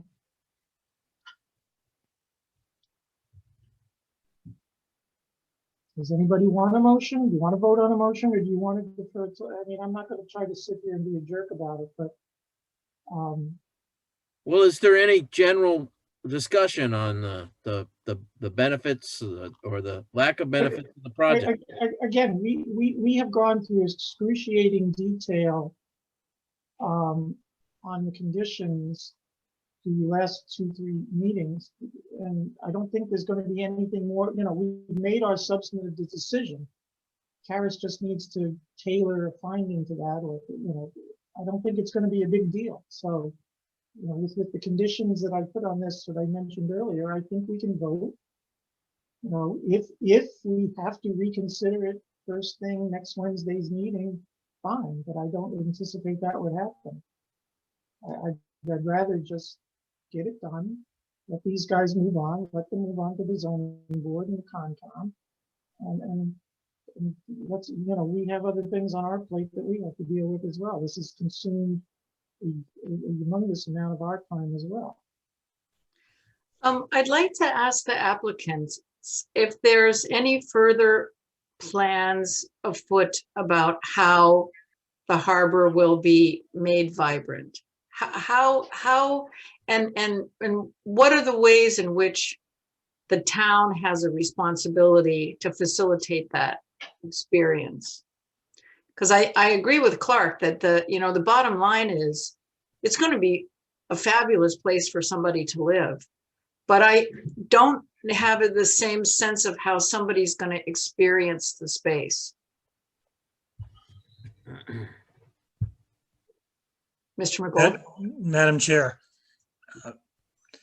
So we've been working on the project for well over 2 years. We have spent significant time looking at other areas, not just Quincy, not just Marina Bay, but up and down the coast.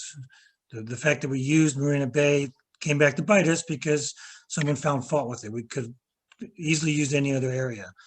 What we've determined in all investigation, talking with other towns and other developments, is that what people are looking for is spaces to gather. We've created a 20,000 square foot half-acre park that's not there today. The fact that it's going to have retail, 3,000 to 4,000, 5,000 square feet of retail, that's going to be vibrant, it's going to bring people down there. But the problem with retail is that we can't determine who's going to be there.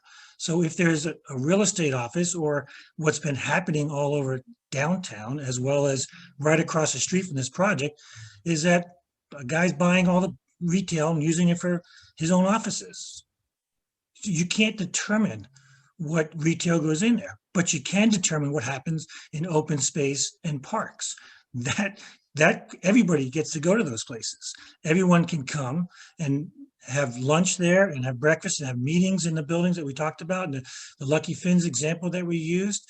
We can have all these kiosks. We can have CSCR having people out there. We can have kayak and rentals. We can have smaller arts centers, things out there. There's so much that will be done on the exterior, both interior and exterior. The discussion tonight, you almost talk as if we're not doing any interior. We are, but people are going to places that are outside, where they can meet, where they can do things. That's going to be the vibrancy, and we're going to have programs to do that. We've talked to the arts world, we've talked to the Historical Society, we've talked to merchants downtown. Everyone's very excited about it. I'm not going to address all the points that have been discussed, but one point that was made that I really need to understand is, when someone says the public hasn't been involved, it's the opposite. We had meetings with all the public, with the butters. We've invited all the town. It's just the fact it's been a year since. George, just to answer the question. I mean, Tom's comment was about using these Zoom meetings as a process. Don't bother being defensive about it. And I will say, when Amy asks you a specific question, you just answer it. That's it. We're in the process of deliberations. I'd rather you just didn't go on and on. Thank you. I just want to answer the question about the butters and neighbors and the town. I mean, I know you've done outreach all over the place. I know you've had meetings with everybody around the harbor. I mean, I know that. And I think Tom knows that too. Just don't be defensive about it. So do I.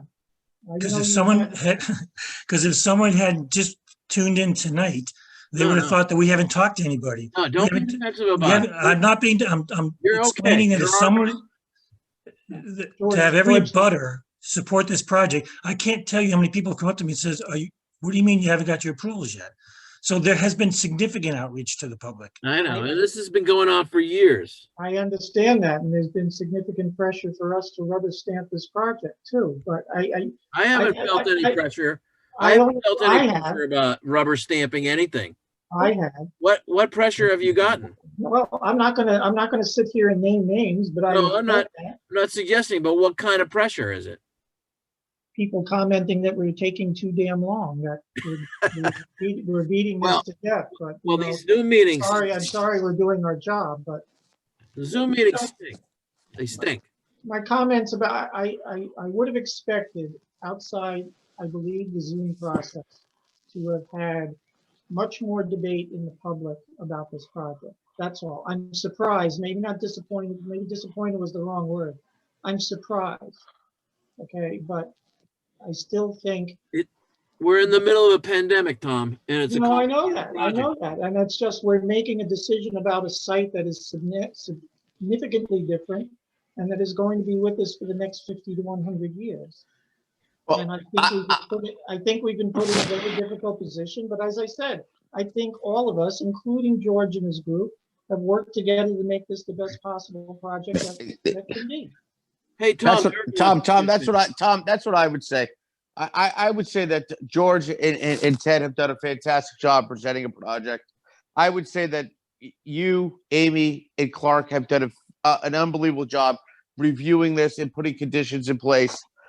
Considering the situation that we're in with the pandemic, the conditions that you guys have put in place for the last 3 or 4 meetings have been fantastic. It's been a great learning experience for me, not having been a part of something like this before.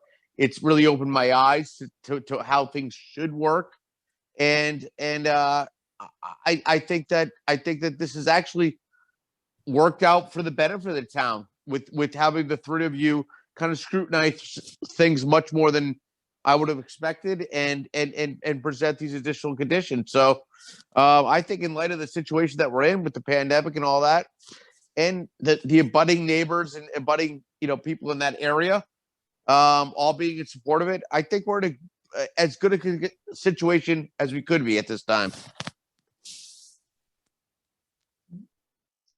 I'd like to move it forward tonight. I don't know what everybody thinks, but. Well, are there any other comments from Paul Grady or Paul Colery that are of a summary nature? I'm super excited about the waterfront walkway. That's really exciting. I can't wait to take the family down there and go for a walk and continue to walk along the harbor. Yeah, that's going to be a great amenity. And the view corridors in there. It's those are 2, I think, really great benefits to the town. And as the applicant points out, having some open space and park right there up against the water is going to be great. Those are 3 great benefits to the public. And Paul Grady, I don't know if you've said anything of a summary nature. No, I haven't summarized. I have my few addendums in the past. I mean, in a kind of a rebuttal to George's comment, I do understand and I can appreciate getting your friends and neighbors involved and sending in the letters and all that. But I'm going to say that I think a project of this importance was really kind of bollocksed up by Zoom in the pandemic. There should have been more public participation, and I don't think it was publicized enough. And I don't think, people with access to Zoom or anything like that, and just might be a factor of being at home. But I think we would have had more town participation if it had been publicized more, if it had been put up on 143, if it had been put in the Mariner at the time about what was going on with it. So I think for good or bad, I think everybody's worked hard. I see a lot of gray areas, especially in the inclusionary zoning. I would have liked some clarity on that, going forward. I would have really appreciated that. But overall, I think it's a good project. I think it'll vibrancy. I'm not too sure about that when it comes to the retail spaces, because that's still very much a gray area. But as I think we've done what we can do with it, I do wish it would have been publicized more. I wish the town had got involved. Again, George, I think you did a very good job of outreach, you and your crew, for the people you outreach to. I'd leave it at that. I think we did everything we could do with it right now, but I'd still want to see at the end of the road the inclusionary zoning, because I've said it all along, I'm not a fan of NIMBYism, and I think that the people whose backyard these things are going to go in, not that I'm against them by any way, in any way, I think they ought to know, and I think they should participate. And so I think that should have been brought up first, but that's what I'll throw as far as my deliberations go. But I think a lot of the stuff should have been brought up front. And we worked very well with what we had, and I'm going to give Amy credit. And again, I think overall it's a good project. Something's got to go there. But that's my 2 cents. I just want to add a comment about inclusionary zoning is that, you know, I'm a giant advocate for it. Clark may recall this when we were writing the village bylaw, I advocated for its inclusion there, and it, for whatever reason, got excluded from the village. But you know, I've also, like I said, when I talked about projects in Boston where inclusionary units have been put in very wealthy developments, I'm not sure they work in every situation, but you know, I came into this from the outside of the planning board and I've seen opportunities in town where the inclusionary zoning bylaw wasn't even applied. And I don't think a check in lieu was written. So I look upon this as a humongous step forward in us applying the bylaw and using it and making sure it applies to every type of project, rich and poor. And I appreciate George and Ted's for being, you know, not resisting it and fighting it as developers will do in other communities. So again, I don't think we should beat ourselves up about it. I think we've done a good job. Yes, we still don't know where it's going to be off-site. And yes, I've already heard NIMBYism that people are afraid of where it's going to go, which tells me what everybody's sincerity about inclusionary zoning is. But I think in the end, it's going to work out fine for us, and certainly better than not applying the bylaw at all, which has been the practice. So. Hey, you know, the reality, Tom, of inclusionary zoning is all it does is keep up with the SHI for the impact of the project. It's basically, it doesn't advance the subsidized housing inventory necessarily, although it could. No, it doesn't. The whole approach is to comply with 40B's 10% threshold and not, it really isn't the approach. Should we have a mixed range of incomes in the town of Cohasset, as once existed decades, centuries ago? Well, no, but there's a cost. If you build 300 houses in 10 years in Cohasset, single family houses, now you're supposed to get 10%. You were at 10%. Now you're 30 houses below 10%. So for larger projects like this one, inclusionary zoning just sort of it keeps up with the impact of that project. And I know it doesn't, when we build one house at a time here and there, but you know, there was a large subdivision built off Beechwood Street. There was the Cook Estate. I don't recall that inclusionary zoning was applied to either one of them, and it should have been based on the way the bylaw reads. That's what's water under the bridge. Like I said, it's water under the bridge. I think we've made a lot of progress on it, and I hope we have alerted the townspeople and alerted ourselves to the issue, and that we have to keep working on it. I think Cook Estate came before inclusionary. Like inclusionary basically was put together for the old colony project. I can't recall the dates of that one. Certainly for the big subdivision off of Beechwood Street, it didn't get applied, and it existed. I mean, but that's again, it's water under the bridge. Water under the bridge. Let's just move forward with it and make sure, you know, I think our decision makes it very clear that these units are going to get built in one place or the other. So. Yeah. I haven't heard from the chair. Well, I said my 2 cents, and I think this has been a good learning experience for everyone, and it could have gone a lot of different directions, but I think we remained civil. I think we sought information from one another that was necessary to fill in the gaps, but also to provide assurance that we were doing our job. This is a job. And I think that the applicants have been very respectful and patient. But I would also say, if you look at any other place in Massachusetts, this has gone very quickly, actually, in terms of when we opened up the hearings and when we are at the point of bringing it to a conclusion. So I think the staff has done a great job. I think that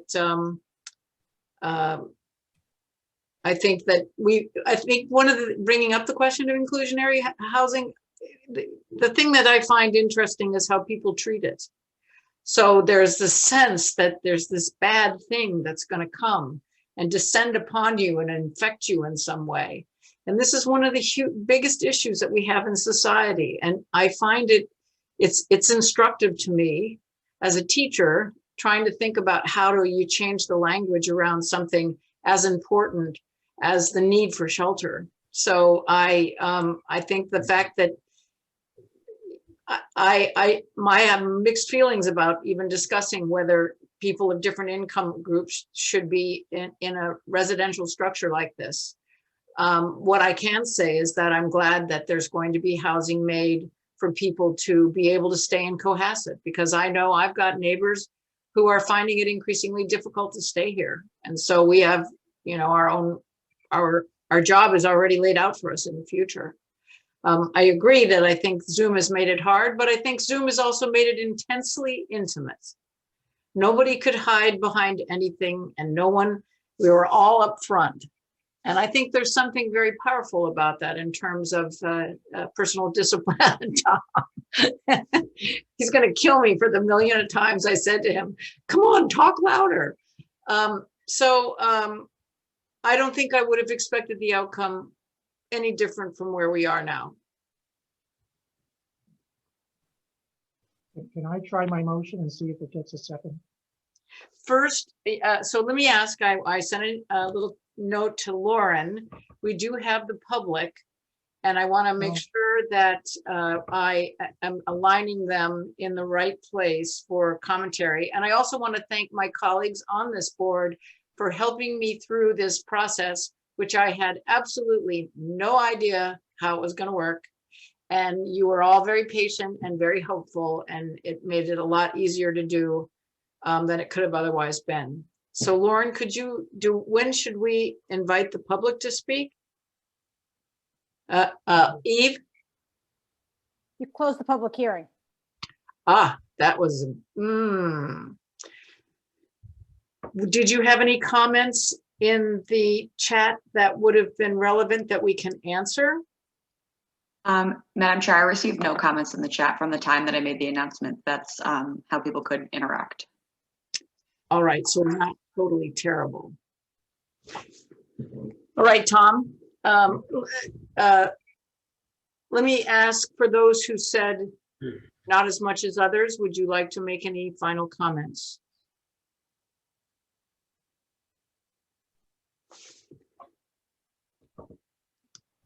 Seeing no one raising their hand, then the next step, Tom, would you like to speak? Make a motion? We talk in the mic so we can hear You you. want me to make a motion? Yes, I would like you to make a motion. All right, I'm going to move that we approve a special permit and site plan review under the HVDOD bylaw for the project at 87 and 124 Elm Street, based on the most recent plans and submissions, and with the findings and conditions that have been approved through tonight, with the exception that Attorney North will make edits to 4 specific areas of the findings based on the conditions we approved tonight that she discussed earlier. That her edits will be distributed to the board by Next Monday, February 1st, 2021. And unless there are objections by a majority of the board to those 4 specific edits, that the chair be authorized to sign on behalf of all members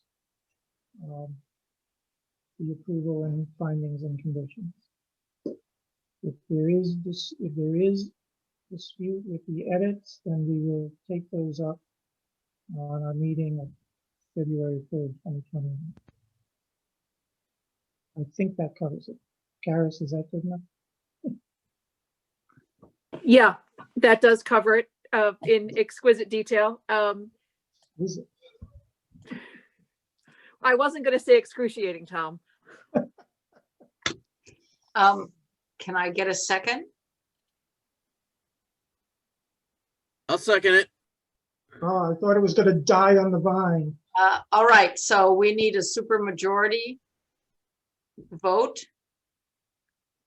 And I will go around alphabetically. Clark Brewer, Clark Brewer votes aye. Tom Callahan, Aye. Paul Grady, A vote aye. Eric Potter, Eric Potter, aye. Amy Glassmeyer, aye. That's unanimous.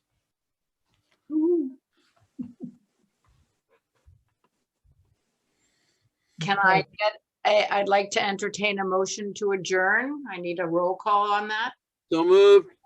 Second, Clark Brewer, aye. Tom Callahan, aye. All Madam great. Chair, I think there were other things you were supposed to do, minutes and. Oh, other- Oh, Oh, Next No. week. We're fine. do we Well, really we're have to meeting do on the all that? 3rd. My God. Wednesday. Eve, So approved, minutes I'm approved, sorry. everything's approved. I just wanted, if you would indulge me for a minute, Madam Chair, I want to thank everyone for all their hard work on this. I haven't spoken to Lauren or Jen yet, but my role was to help the board get through this process. And so I'm assuming there will be no edits going forward. And so I wanted to thank you all for your efforts and for your camaraderie, and I think this might be my last meeting. and we Good luck. wish Thank you. to thank you, to Thank you. thank Thank you, Eve. thank Lauren, and to thank Jen and Mr. Brodsky and Mr. Cavanaro and Mr. Lubitz and Mr. McGoldrick and everyone who's been a part of this, because it could have been much different. So let's go back to our vote. Thank you, Madam Chair. Thank you. Thank you, Thank you. everyone. Thank you very much. Wait a minute, we still have a few people. Clark Brewer, Eric Potter, Aye. Amy Glassmeyer, aye. The meeting is adjourned. Thank you. Thank you. Good night. Thank you, everyone. Good night. Good night. good night.